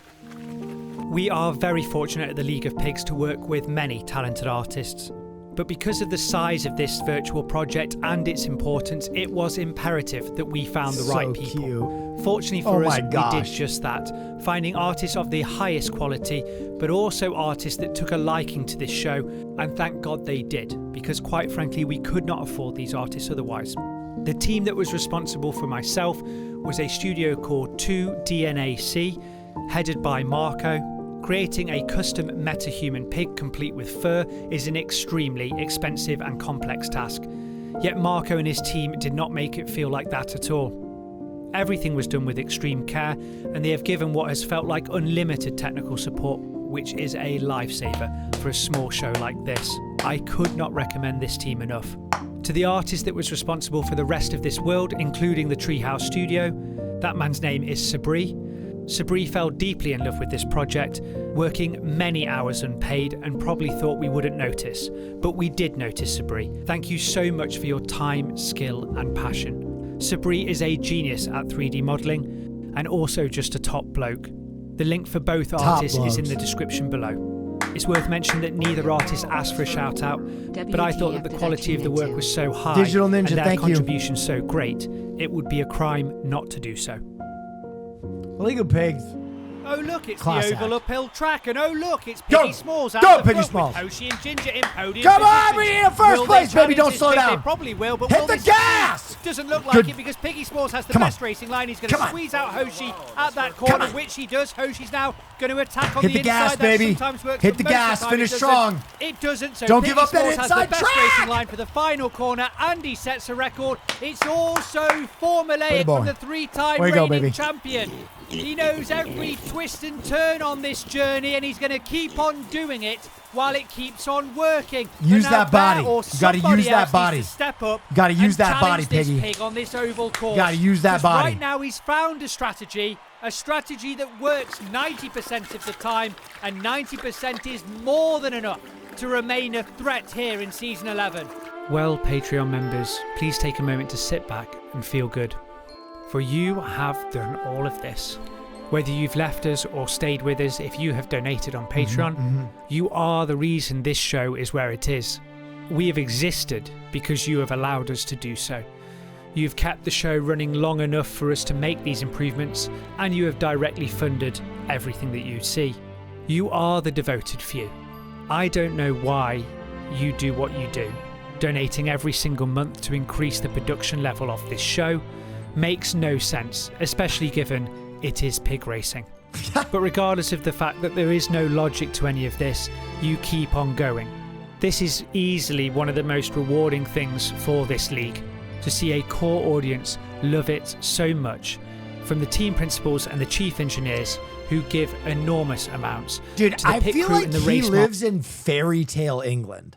Like, where in England is this? It's fucking gorgeous. marshals who still give every single month. It is crazy. We are all so glad that we found you, and we cannot thank you enough. It's the final race, and Come on, Bear Piggy. springs out the box. Come She's on, gonna baby. nail it. Gas, She's gas, gonna gas. absolutely nail it. Oh, She's he's got a been bad chicane sterling line. in the He's forest jumping. this whole Good round. leap. It's looking like Two she good gets leaps. sub 10. She gets sub 10. Are you kidding me? Sub 10 seconds on the log bale Bear chicane wants to win course this is season. ridiculous. There is She's so dialed. much to unpack here. Ginger is the points leader, and I can barely mention that because the transformation of Bear in this forest is so complete It eclipses everything else. A We've sub had 10? 10 races. Bear We're not has playing won around anymore. 50% of the races. We've had 6 forest races. Bear has won over 80% of those. The other race was won by Pepper. We still can't get ahead of ourselves here. Bear has many flaws in her racing, but this round that she has produced means we cannot exclude her from the championship win, which is something I haven't said in a very long time. Ginger playing the smartest game of all the 5, getting the points, just staying in podium positions. It's textbook Ginger. Wow. She enters the final in pole position. Piggy Smalls closely behind. Bear and Hoshi 3rd and 4th, substantially back from them. Oh, this is going to be a battle. Still within striking distance, but it is a long shot. How much? Dude, Peppa. Oh, God, Peppa. Jesus. Relegated. Has this season given us already, and it's all going to crescendo in the finals. And finally, viewers, look at me. Seriously, look at me and tell me this isn't the best animal show you've ever seen. We are way past the point of becoming the greatest pig meme that has ever existed. It doesn't matter about the views. It's about the quality and the dedication of the work. You know this to be true. And therefore, all I say is join us, back us. If you can't do Patreon, that's understandable. That's just for the insane ones. If you can't buy merch, that's understandable as well. But if you like Discord, join us on our Discord group. If you want to sign up for our email newsletter, the link for that is also in the description of this video. Join us, watch us, follow us, and we can become something more. This has been League of Pigs. I've been your host, Clay, and as always, viewers, thank you so much for watching, and bye for now. God. If I don't love some fucking pig racing. Man, if I don't love some motherfucking pig racing. Okay. What I want to do. Oh yeah, wow, that's very cool. This is exactly how I feel about season 2 of Silo. Is it? Any season of TV I've ever. Yeah, Juliet's season 2 storyline is among the worst in any season of TV I've ever seen. We've called this the Damon and Harrenhal situation. Yeah. But way worse. This is making Damon at Harrenhal look like Shakespeare. It is significantly worse. It's not even fair to compare the two anymore, other than the fact that, like, clearly here's the decision that was made. With House of the Dragon season 2, they were like, we can't not have Damon in the season. Yeah, Matt Smith has to be on arguably the best character, or one of them, if not the best. Let's figure out a situation with Harrenhal where we can kind of drag it out, and yes, it'll be a little obvious that we're stalling, but at the same time, there's good character development and some fun plot lines in there. This one, and I agree with the Damon sentiment. I don't think you can remove Damon from season 2 and have people like you and me not being very upset about that. This one, I think it might have been a mistake to have Juliet be in this season at all. Like, we're at that point now where I'm like, just get back to Silo 18. I care about what's happening there. I'm interested in the storyline. This shit over here is destroying the season. You're hurting yourself more than you are developing any story, because all of these things require such suspension of disbelief and a reaction of incredulity from the audience. Like, what is happening? What is going on? This is not how any of this works. It's kind of maddening, and at the same time, nothing's going on, so we would just keep going back to this Silo with no furthering of the plot. Take a week off from Juliet. It's fine. We don't need to see her every episode. I don't fully disagree. For the Silo fans out there, I will talk about this enough that you'll understand, but for the non-Silo fans out there, I'm not going to give any spoilers. I'm not going to give any spoilers. Don't worry. If you haven't watched this season, if you plan to watch this season, I'm not going to give any spoilers. But I feel like they're right in a way. I feel like there has been kind of a disjointed feeling of bouncing back and forth between the two storylines. Again, no spoilers. I'm not going to explain what that means. I feel like it gets really frustrating when one of the storylines gets to like a crescendo and then it bounces to the other storyline and you're like, wait a minute, I wanted to finish what was happening over here. And it just felt like they used that as an excuse to kind of take their foot off the pedal and prolong a lot of big plot elements for way longer than they should have been delayed by. And I felt like that was kind of part of the magic of season 1 is how fast the stuff happened. Like in season 1, I was blown away by like how the show was like, here's the problem. Here's how we're going to address the problem. And now it's happening, like all within the same episode. And I'd be like, holy shit, that was awesome. No spoilers, but the episode in the Down Deep, one of the first episodes, is the one that I think of that is like insane. But I felt like this season lost a lot of momentum. Now, I was so concerned by the pacing and storytelling in this season. Now, I thought the last episode was good. I thought episode 9 was good. That I did some reading, and apparently the Solo character, again, no spoilers, just mentioning the name, the Solo characters is one of the most beloved characters from the books. Apparently people loved Solo. Like, he is a character that in the books, people really gravitated to and locked in on. Bro, you have so little spoilers. I don't even know what the show is. It's okay. But the Solo character is like so loved that they really wanted to spend a lot of time with him. And that made it a lot clearer to me why they made a lot of the decisions there. But I don't know. I just felt like this season, one thing I will say, this season, as opposed to season 1, it is really hard for me to understand character motivations. The character motivations in season 2 seem so strange to me. Like, I don't know what characters want. And so when they do something, it's really hard for me to understand why the fuck they're doing it. And there have been a lot of moments in season 2 where I go, why the fuck is that character doing that? Like, wait, why? Huh? A lot of moments that I'm just baffled as to why certain characters are doing certain things. As a book reader, and I'm not spoiling anything here, the show is padding out everything to absurd lengths. The book is fast-paced, so I understand a bit of padding in season 1, but season 2 is dragging out the story to unreal lengths compared to the books. They've adjusted a lot from the books solely to give more padding. Yeah, I definitely felt that. And I think that happens sometimes when a show is very successful. Like, season 1 felt like it moved around at a very good clip, and season 2 feels like it is a bridge to season 3. Like 100%, season 2 feels like a season of a show where they're like, get ready for season 3.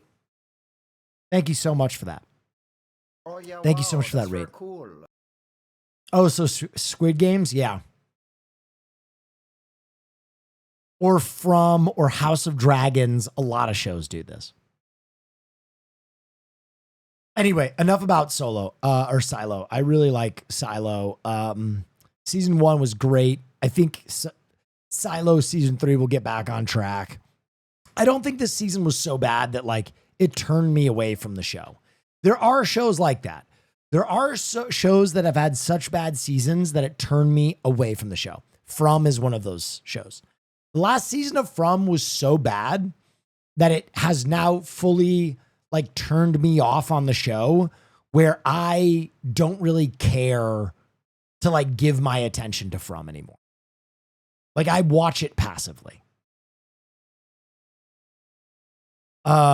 What is your top 3 recommended shows? Probably Breaking Bad, Hannibal.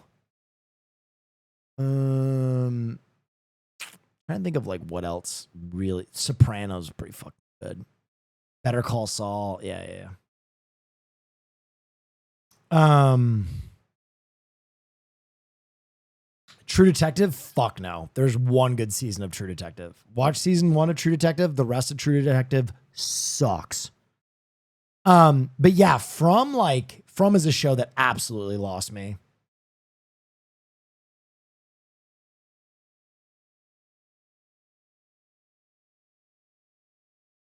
Fargo's hit or miss, in my opinion. I know people love every season of Fargo. I disagree.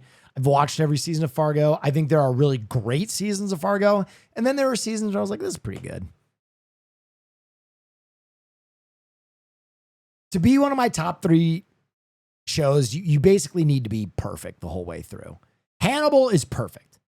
In my opinion, Hannibal might be the best show of all time. In that it like has a beginning, middle, and end, and it's like perfect. Breaking Bad is really good too. Atlanta, I would argue Atlanta is an exact example of what I talk about. Where like there are episodes of Atlanta that are maybe the best episodes of television ever. There's probably like 4 or 5 episodes of Atlanta that I watched where I was like, poetry, insane, unbelievable. And then there were other episodes where I was like, I don't know how I feel about this.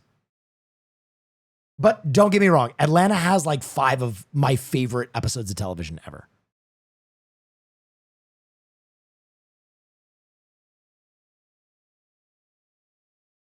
Like the one episode where his girlfriend pushes someone in a pool for no reason is like, you're like, wow, why are they doing this?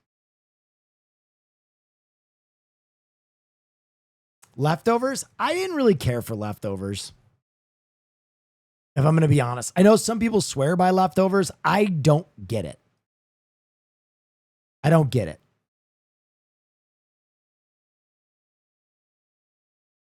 Did you finish it? No, I couldn't finish it. I was too bored.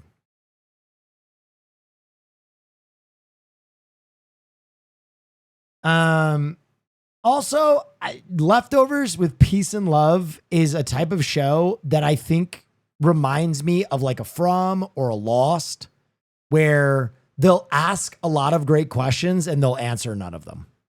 Like, I think I finished a season and a little bit of Leftovers, and I was like, oh, they're not going to answer any of these questions. Like, the writers don't have the talent to, they'll just ask questions, which is very easy.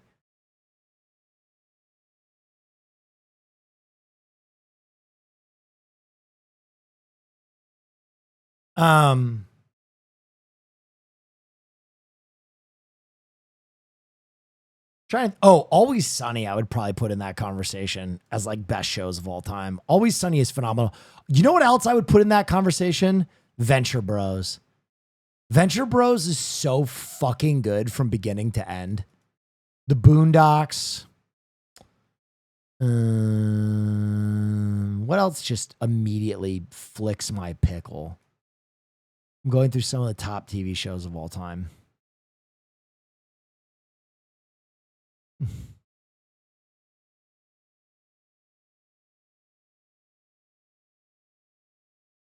Oh, Chernobyl. I mean, that's a mini series though, but Chernobyl is fucking phenomenal. Chernobyl is phenomenal, dude. Chernobyl is so good.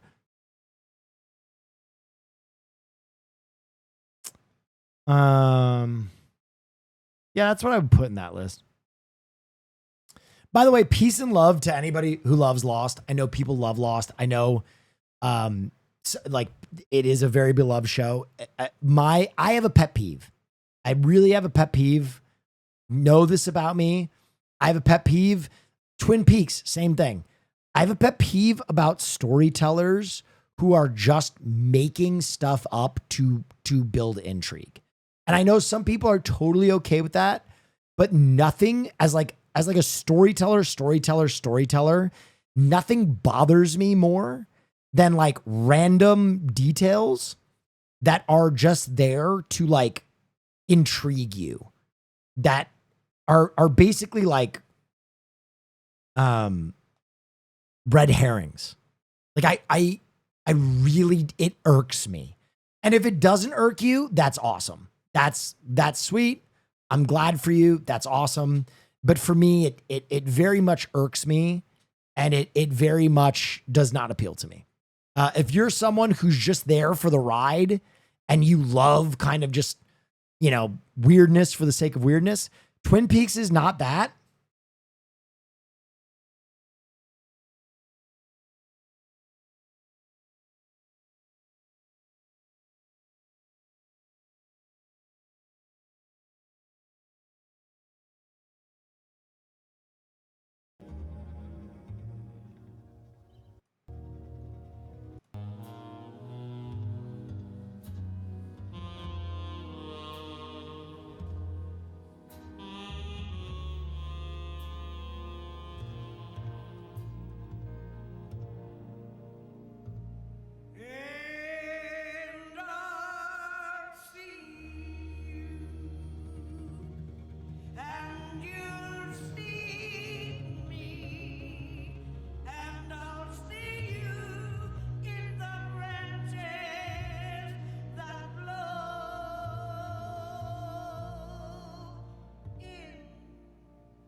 Yeah, you're right.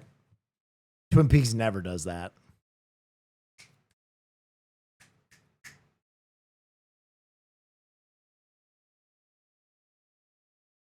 Listen, again, I don't disagree.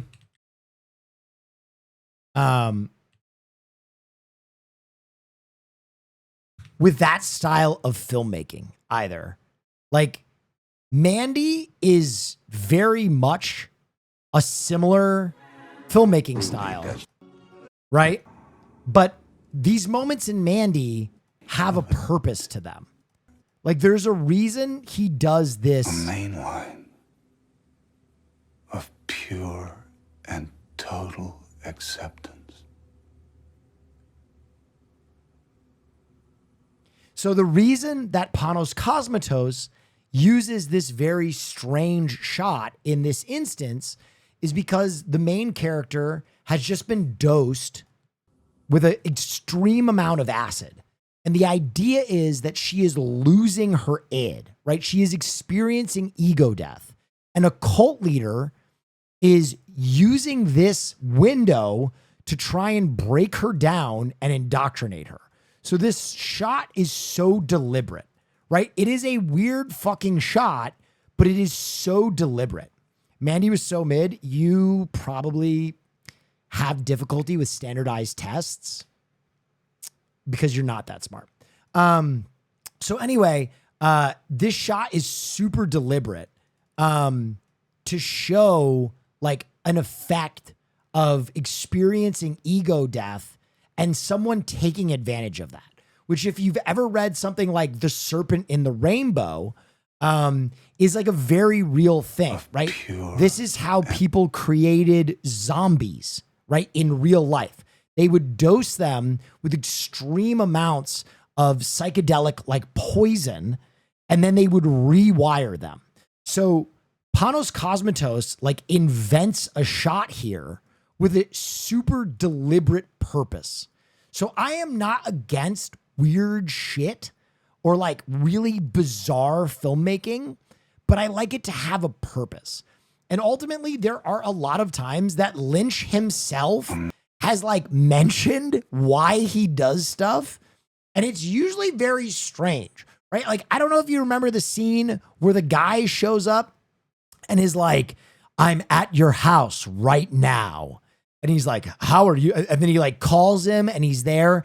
Lynch basically said verbatim, oh, I was once at my house and someone used the call box. And by the time I got to the front door, they were gone. And I wanted to do that, which is fine. And I think Lynch is a master of creating tension. He is a master of creating tension in his shot. He's unreal at making you feel like, ooh, icky, gross. And you can really study a lot of his filmmaking like craft.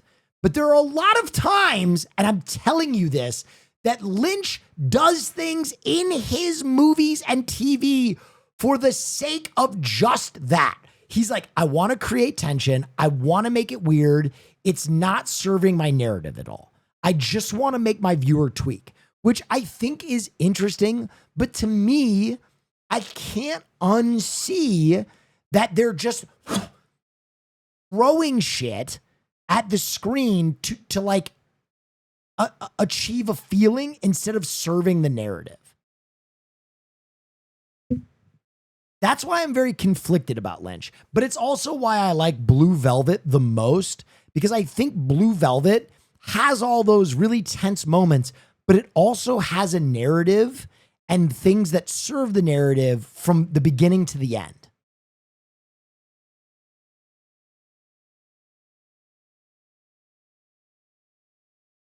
You are supposed to feel his art, not do a video explanation. And I'm just telling you that for me, I like storytellers. Again, this is like a preference thing. I started by saying because I've realized I can't joke about this stuff. People get too offended. If you like Lost, if you like Lynch, if you like projects that are all like interpretive, where there is no real meaning to some of the things, that is fine. That is fine with me. I'm just saying it's not my bag. I like storytelling. I like really, really tight storytelling. It's why I like sci-fi so much. Sci-fi is like the highest form of like being a nerd, or fantasy, being a nerd and tinkering and making all these little plot elements work. Like The Hobbit, right? The Hobbit and Lord of the Rings. Like Tolkien was such a fucking freak about telling these stories that he was like inventing languages. And then he would translate the name of the hobbits from like their own native tongue to a version you would understand, in the same way that they would interpret names at like Ellis Island, right? Like that is a level of focus to serving a narrative that is crazy. So that's the stuff I like. That's the stuff I like. I like very tight storytelling. What do you think of One Piece?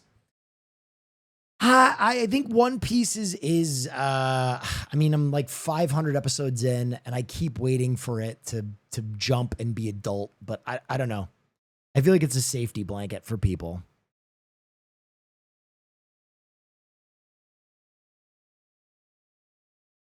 That's bait. Yeah, I don't know. I don't care. I'm not gonna go into the One Piece of it all again. I know people love One Piece. I'm not gonna shit on them. Enjoy One Piece.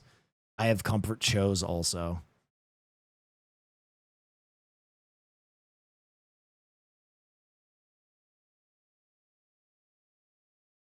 Didn't you say you were 150 episodes in? Yeah, I kept watching.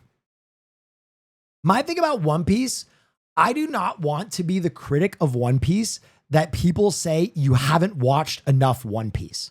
So I'm going to watch all of One Piece. I'm going to watch all of One Piece and see if my opinion changes. Because every barrier that I reach in One Piece, the One Piece fans tell me that there is a One Piece out there, right? I feel like Monkey D. Luffy watching the show because the One Piece is a good episode. And I keep waiting for it. I keep digging.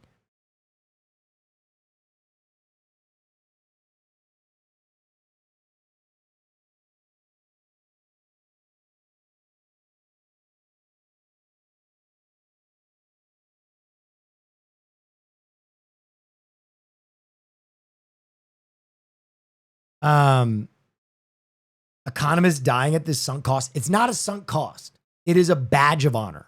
If I can make my way through all of One Piece and still full-throatedly go, it's not that great, then I have earned that take. And I think a lot of One Piecers hold that you can't criticize their show because you haven't dedicated the 1,200 episodes that you need to understand it. So I'm going to watch. I am withholding my final judgment. I might wake up one day and go, oh my God, Tony Chopper isn't a dumb character. Now I get it.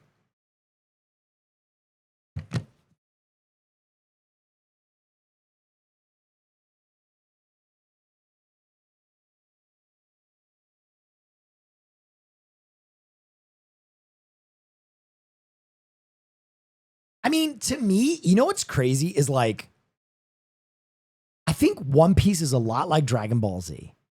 But at some point, as I started to age, I would watch Dragon Ball Z and I'd go, man, this show sucks.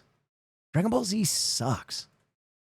Like I grew up and I started watching other anime.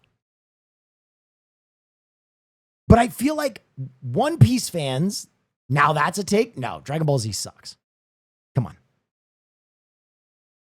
I mean, okay, sorry. Let me be very clear. Dragon Ball Z does not suck. The Frieza arc and the Cell arc are good. Those are good arcs, right? Are they great? I don't know. Did it age well? Not really. Does everything outside of that kind of suck? Yes. Oh yeah, wow, that's very cool. DBZ is fun trash. Cell arc is great. Cell arc holds up too. Like the one arm fucking Kamehameha is still fucking great. Don't get me wrong. The problem is Dragon Ball Z encompasses all of Dragon Ball. But there are people who are like, Dragon Ball GT, Dragon Ball Z, Dragon Ball God, Dragon Ball Super Duper Dick, fuck, ass, fuck. And I can't remember all the fuck, ass, dick, ass, fuck names.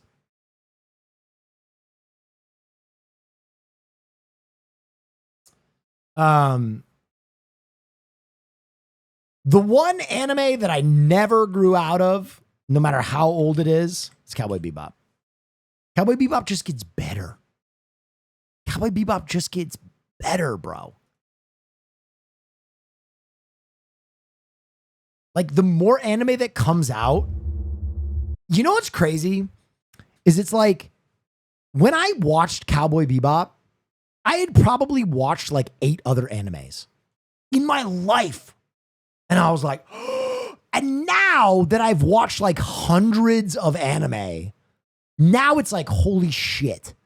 I watched the best anime when I had only watched 8 of these fuckers. Oh yeah, wow, that's very cool. King Nefertiti.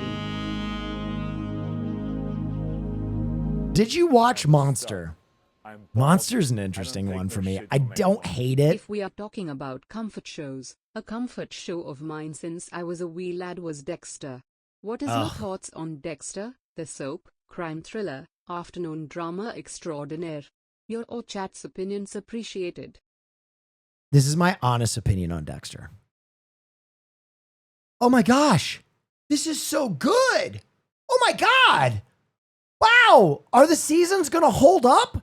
I can't believe it's still so. Oh my God. Oh my God. What's happening? Why are they doing this? Please stop making this show. Please don't make any more. Oh my God. It's already dead. Don't fuck the corpse. Oh God. They're fucking the corpse. Oh, they're dressing it up. They're dressing it up and they're fucking it. That is the Dexter arc. Dexter, the first few seasons are fantastic. Really good television. After that, some of the most offensively shit television I've ever had the misfortune of watching. My comfort show is The West Wing, still to this day. West Wing? Like one of the most tense shows. I hope the Dexter fan is okay with me saying that. I don't want to shit all over Dexter because I do think there are good seasons, but like it's like Showtime won't let that fucking thing die. You know what show I think is going to look like Dexter in a few years? Squid Game. I think they are going to wring that motherfucker out. I think when we get to season 10 of Squid Game, it'll be unrecognizable.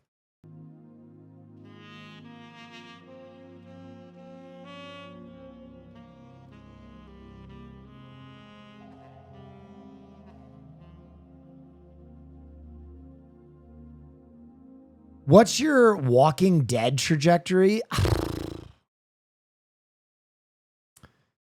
Walking Dead. Okay, Walking Dead. I will let you guys know. I have some of the first edition comics. I read almost all of The Walking Dead. I loved reading The Walking Dead. I really did. And Walking Dead, the show, made a lot of decisions that I think they didn't need to make based on their acting personnel. Like The Walking Dead, more than maybe any show in history, was affected by their talent being like, oh, I don't want to be a part of this anymore. And they were like, okay, rewrites. And I feel like a lot of those rewrites were just like, no, what have you done? Yeah, people are saying Carl. Yeah, Carl is a much more, that's another thing is it's really hard for a child actor to carry what Carl was supposed to be. Oh yeah, wow. Carl is basically supposed to become like the baddest, meanest, craziest, most dangerous like survivor in the entire waste. And that's really hard for a young actor to carry. So it's tough.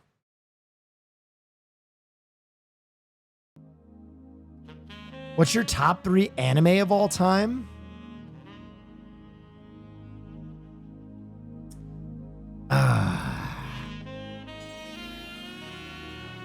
Cowboy Bebop. People are not going to like that I say this, but I am going Steins Gate. I really like Steins Gate. I really like Steins Gate a lot. I really like Steins Gate a lot.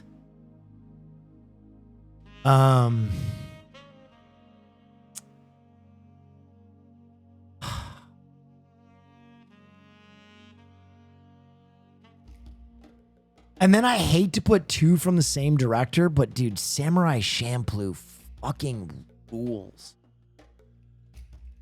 Samurai Champloo fucking rules.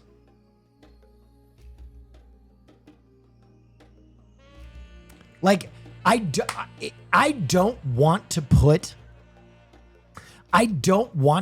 Cowboy Bebop and Samurai Champloo on my top 3 because they're very similar. They're very similar. I don't take no shit from anyone. Have you watched Battlestar Galactica show? What did you think of it? No, I've never watched that. Maybe I should. If I didn't put Samurai Champloo on there, there are 2 others I would put in that conversation. The first is FLCL. I think FLCL is a show that because of its pacing, I get more out of it every time I watch it. And there is one good season of FLCL. The other FLCL stuff, I don't understand why they did it. I think they totally missed what people related with in Fooly Cooly. It's Takun. Without Takun, I don't think Fooly Cooly is like the same show. Takun for me is such a good character. And I think they wanted to keep the show going. And so they were like, oh, we'll keep it going. And instead of, the main antagonist coming or the main protagonist coming back, we'll have the main antagonist come back. What's her name? Haruko? Haruko. And I didn't think it was ever the same. I just didn't think it was ever the same. That's my take. First season of Fooly Cooly, though, is a really amazing, just like look at puberty, which so much anime is about, but it's like perfectly done. Okay, the other one that I will admit is probably my second favorite, if not favorite anime of all time, but I don't know if it's as good as the others. It just speaks to me so much. It's Gurren Lagann. Gurren Lagann is like, if you ever want to watch a show that is going to make you want to run through a fucking brick wall, it's Gurren Lagann. And it's so weird. It's so unusual. It's so hokey. It's so like campy, but it just hits so hard. Also, I feel like Gurren Lagann is like a Chinese box where like you think the anime is this and then the anime is this, but the anime is really this. And by the end, you're like, I can't believe the fucking scale of this thing. The titties are too much, though. It is a campy anime. That's why I'm saying I don't know if it is my comfort anime. The other anime I put in that list, I feel like are like criteria. Top 5 anime villains. Top 5 anime villains. Let me think of that for a second. The other anime that I put in that list, I feel like you could show to non-anime people and they would be like, this is incredible. Like Cowboy Bebop, Samurai Champloo, even Steins Gate. I think you can show that to non-anime people and they would be like, Gurren Lagann, I think if you showed that to a non-anime person, they would be like, what the fuck am I looking at? Best anime villains, Light Yagami. I'm a stud. I'm ballsy. I don't take no shit from anyone. Thoughts on Mr. Robot? I feel like you'd like Sam Ismail, screenwriter and director. I like Mr. Robot. I like Mr. Robot a lot. I do. Dude, I would have to say second best character, second best villain, Uchiha from Naruto. If you know, you know. Dude, Naruto is the best shonen. Don't at me. Don't at me. Naruto fucking holds up. It's so good, man. Yeah. It's so good. Every time I watch Naruto, every time I go back, I'm like, damn, this is fucking good. It falls off. They all fucking fall off, man. They all fucking fall off. Like, people who are saying Bleach, don't act like Bleach didn't have a big lull. Like, Bleach is coming back. Bleach is coming back. But there is an area in that middle there. It's tough.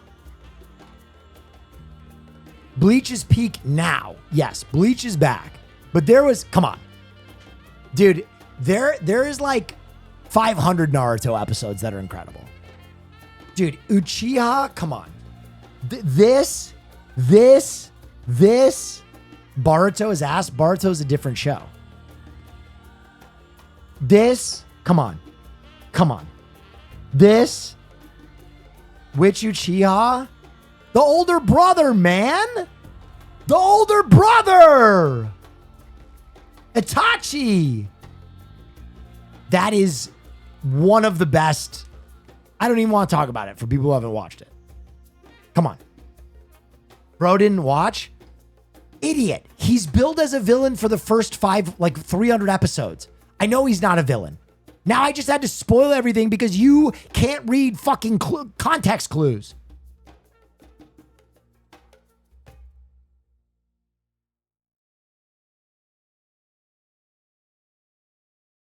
Holy shit, bro.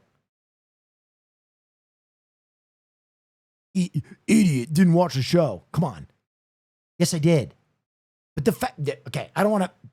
He's one of my favorite villains. He's one of my favorite villains. Incredible. I'm going to say one that I don't think people usually agree with. I think Julia is a fantastic antagonist. I think Julia is a fantastic antagonist in Cowboy Bebop. More so than Vicious. More so than Vicious. And that's real. I think that's real. Explain? Dude, Cowboy Bebop is about space bounty hunters. But what is it really about? It's about being brokenhearted. It is about people who have been broken in love. All of those characters are broken in one way or another, right? That's why they end up on that spaceship together. It is about loneliness. It is about being alienated from your loved one. It is about being alienated from the opposite sex. So loved one, Spike Spiegel, opposite sex, Fang Valentine. Your workplace is Jet, and your gender is Ed. So I think the show has all these characters that are like misfits, and they're broken, and they're looking for connection. And I think Julia is a character that breaks Spike's heart and flees in a way that he like no longer wants to live. Like Spike cannot be happy with Faye because Julia destroyed him so completely. Do you remember one of the most famous lines in the show? You can't kill me. A woman already killed me once. Not Vicious, Julia. Spike can never live as a real person ever again because Julia destroyed him. I think Julia is a fantastic antagonist. Because here's the thing. What is an antagonist? Are they just a bad guy? No. An antagonist is someone that affects change in the story, right? Your protagonist is fighting for the status quo. Your antagonist is breaking shit apart. I think Julia breaks shit apart. And she's not just an evil person. She has her reasons. But she sets the entirety of Cowboy Bebop in motion. Griffin. Number one. Number one. When we're talking about villains, there are complex villains who aren't really bad guys. And then there's Griffin, who's the worst motherfucker to ever exist. He's diabolical. He makes evil characters look like good guys. He is insanely evil. Oh yeah, wow, that's very cool. Will Jeff saved me from diabetes. Will Jeff save me from diabetes? Dude, Griffin. Listen, I will say something. In the same way that all boomers remember where they were when JFK was assassinated, every anime fan remembers where they were when they watched the end of the fucking first arc of Berserk. It is one of the Eclipse makes the Red Wedding look like a goddamn quinceañera. It is so over the top, diabolical, fucked up, insane. I remember I was on a plane. I was on a fucking I had downloaded Berserk on my iPad. And I was on like some long flight. and I got to Eclipse. And I remember like looking around the plane like, oh my God. Oh my fuck. You watched in public? How was I supposed to know? How was I supposed to know?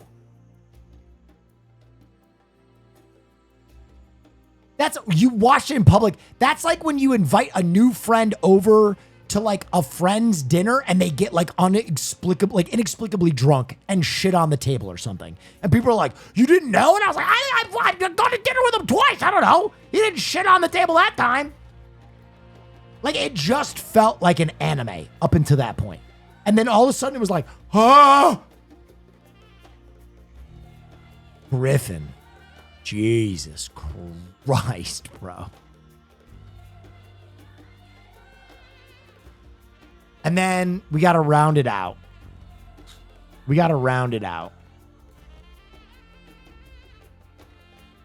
Johan from Monster, honorable mention. Frieza, honorable mention. Oh, yeah, wow, that's very cool. You've been spitting nothing but facts tonight. But there is one more. And I'm not going to say anything. I'm just going to show you an image. And that will be it. I'm not going to say anything about this villain. I'm going to show you an image and you will all acknowledge it and we will move on.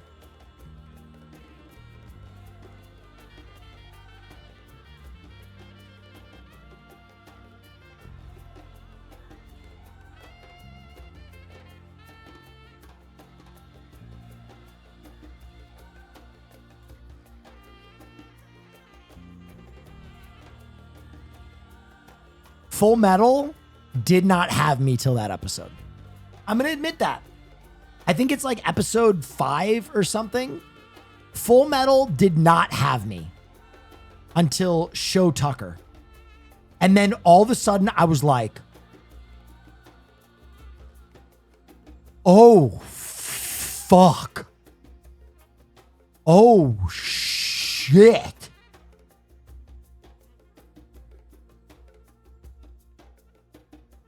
It is one of those episodes. Also, I have to admit this. I know, but I love Hisoka. I love Hisoka.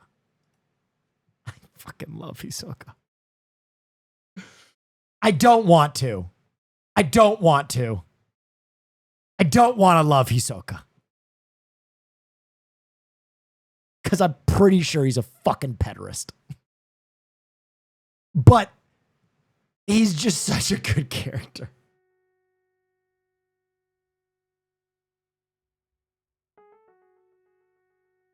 Hunter is so good. I'm going to be honest. If they ever finish Hunter x Hunter, it's probably the best shonen, right? If they ever finish it. Like, dude, the Neferpido fight. Oh my God. Absolutely not. Oh, come on, dude. Come on, dude. Hunter x Hunter has so many fire moments. Fire. Like, okay, here's the thing. Hunter x Hunter, is every episode perfect? No, not at all. Not at all. Does it have maybe 12 of like the best anime moments ever? Absolutely. Absolutely. Chimera arc overrated? No, bro. What? Chimera Ant arc is the perfection of anime. They literally take all of the filling that usually exists in anime and they're just like, fuck it. Every fight will be a death match. Every episode is going to be a different fucking death match and we're going to kill main characters. It's so bad. Oh my, how? It's so fucking bad. What are you talking about? What? I honestly don't understand what you mean. It's drawn out so long. What do you mean it's drawn out? Every episode in the Chimera Ant arc is a fight to the death. Pika bringing a shovel to a death match was the hardest shit I've ever seen Yeah. in an anime Every single episode in Chimera Ant, someone dies. Every At this fucking very moment, episode. the king felt fear for the first time in its life.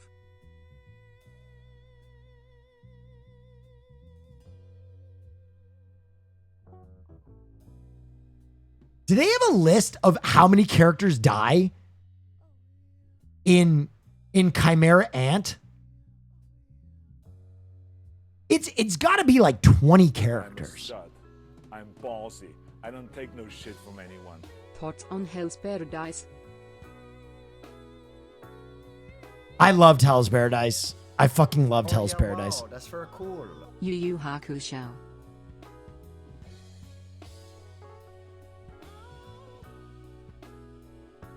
Bro.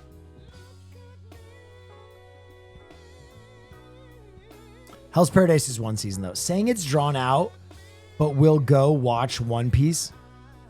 But we'll go. Yeah, true. Dude, I literally don't. Okay, I will admit something. And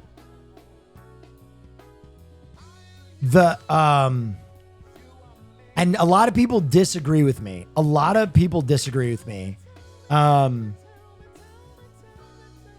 I think the Greed Island arc might be one of the worst arcs in anime of all time. I mean that sincerely. I hated the Greed Island arc so much. Like, it's awful. It is awful. It's so dumb. The whole thing, top to bottom, is so stupid. I cannot get on board. The characters that they introduce are dumb. The villains, I don't get it. But dude, Chimera Ant is so fucking good. Razor, it's dumb to me. I'm sorry. Even the dodgeball was kind of like, okay. Tie for content friend less than 3. Thank you, Swiggy Wiggy, too.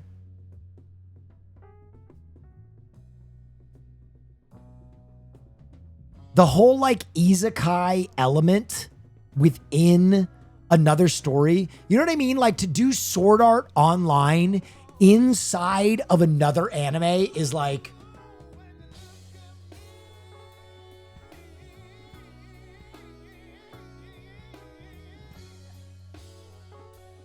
and then the other, like the end of it where they just get a call. Oh, so stupid. Nah, that part was cool. No, it's dumb. I'm sorry. It's so stupid. And it all like summates with him getting a card. I hated it. But again, I think New York City arc or York New City, Hunter Exam, Chimera Ant, peak. Tokyo Ghoul, one good season.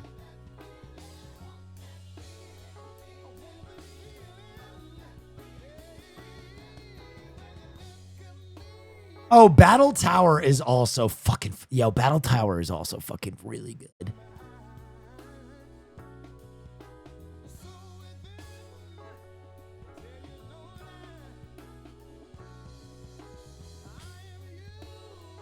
Huh. Vinland Saga? No, I'll piss people off. I loved the first season of Vinland Saga. I didn't care for the second season of Vinland Saga, I'll be honest.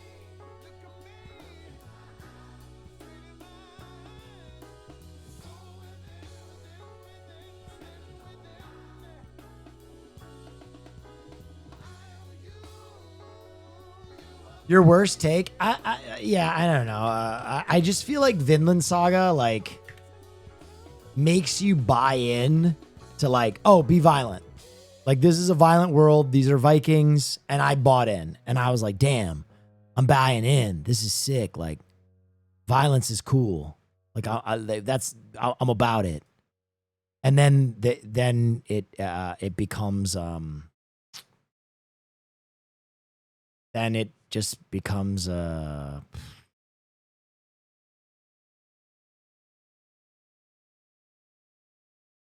like an agricultural anime. I don't know. It's I didn't understand it.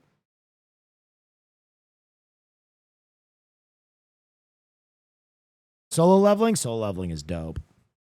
Yeah, it just became like Stardew Valley.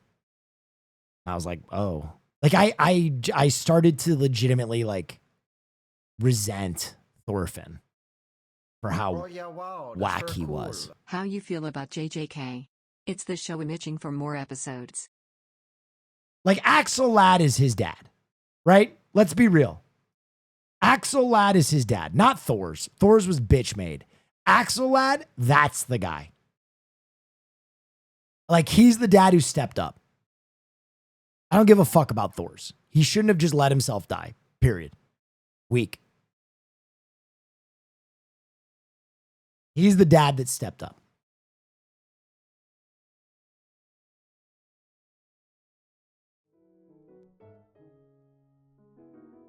Insane take? Is it? Is it?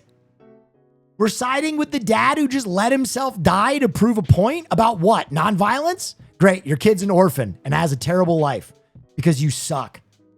Axelad stepped up. He raised that young man. He taught him skills.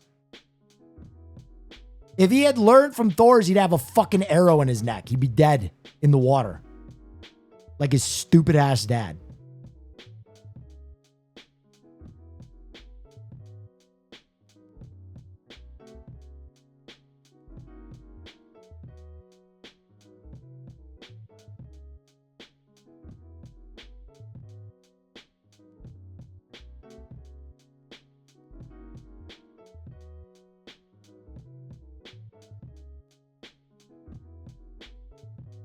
Like, I'll be honest, the whole non-violence sentiment of Vinland Saga, just, I don't care. I don't care. Like, I watched your show for violence. With Peace and Love, there are a lot of beautiful projects about non-violence. I'm not going to watch a fucking Viking anime to soak that in. I'm going to watch a Viking anime to watch Viking violence. If I want a non-violence project, I'll go watch Schindler's List. I'll go watch fucking Saving Private Ryan. I'll go watch an Academy Award winner that does it infinitely better. I'm not going to watch Thorfinn.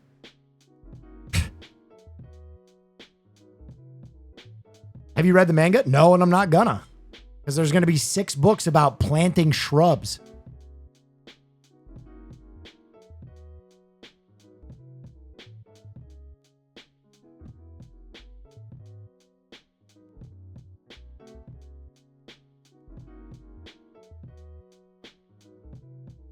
Do I need to read an anime about how to pull stumps out of the ground? Sorry, I'm from a farm family. I already know how to do that. All right, let's watch Survivor.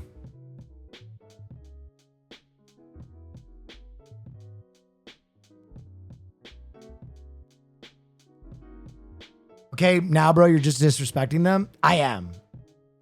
Dude, the first season of Vinland Saga was incredible. Dude, it reminds me of fucking Star Wars, where they're like, you know how our audience has fallen in love with like this thing that we're making? Let's fuck their expectations. Bless your heart for your Vinland take. Bless your heart. Whatever, man. People agree with me.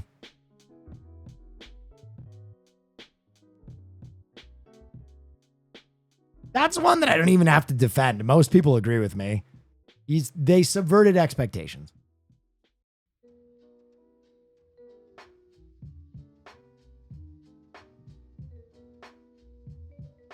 Do we have the Survivor?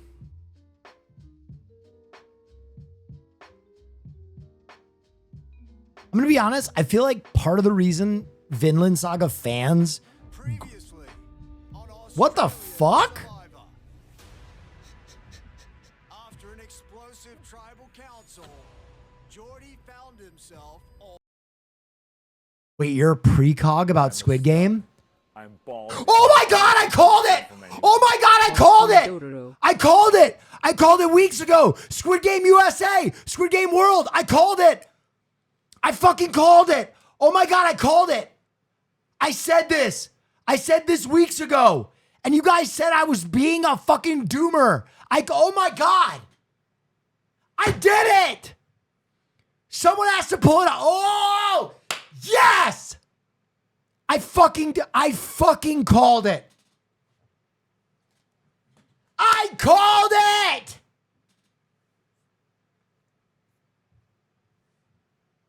Jarvis, clip that. Fuck yes. Okay. Yes. All right. Like 2 weeks ago, when Squid Game first came out, I watched it and I said, the way that they are setting it's fake? No way. Is it?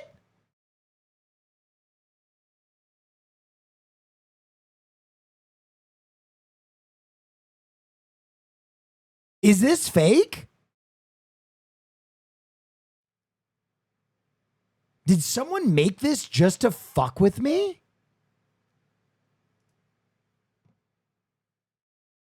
I was so excited that I nailed it.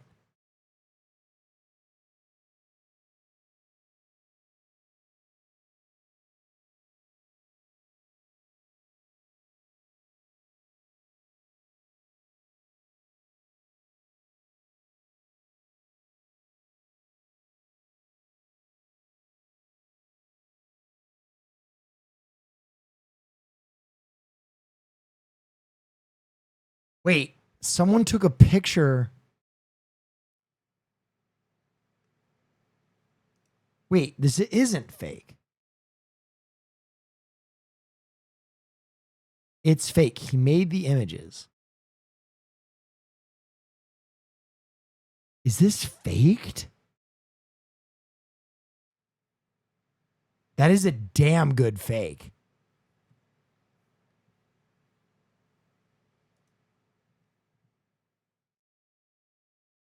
Oh, I was so excited because I thought they were going to do Squid Game USA. I fucking called it. Damn. I was so excited, man. Fuck. I made a bold prediction.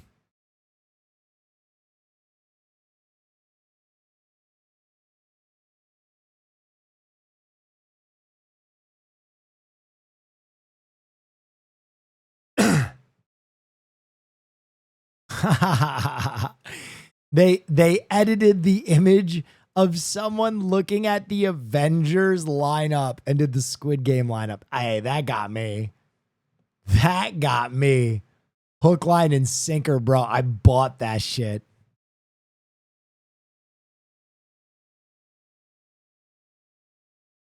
Damn. All right, Haas, do we have a link to Survivor? Thank you. All alone. Last night, George ousted me as a traitor. And his last hope. Previously. Wait, I don't think this is the right. This isn't the right episode. This is a different season.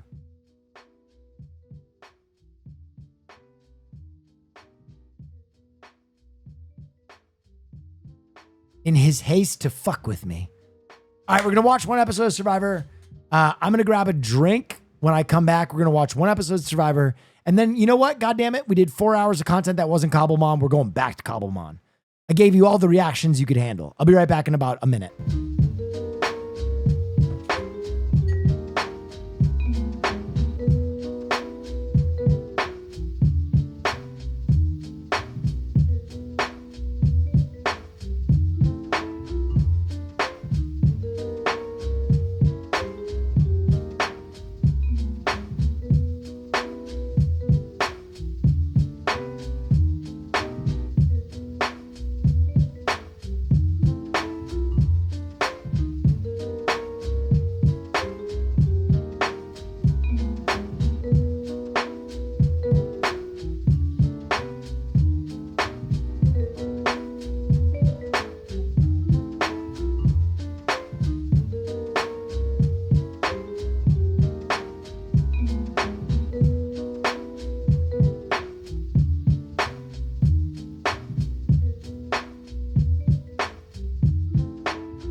Do. All right, here we go. I might heat up some dinner while we start this.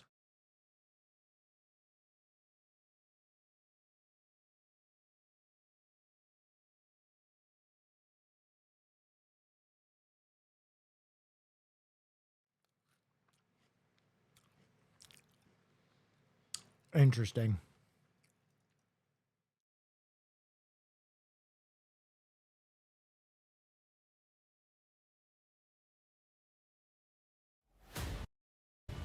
Previously on Australian Survivor. Where's Viola? No way. Viola's blindside sent shockwaves through both tribes. Kitty looks a bit guilty. Go!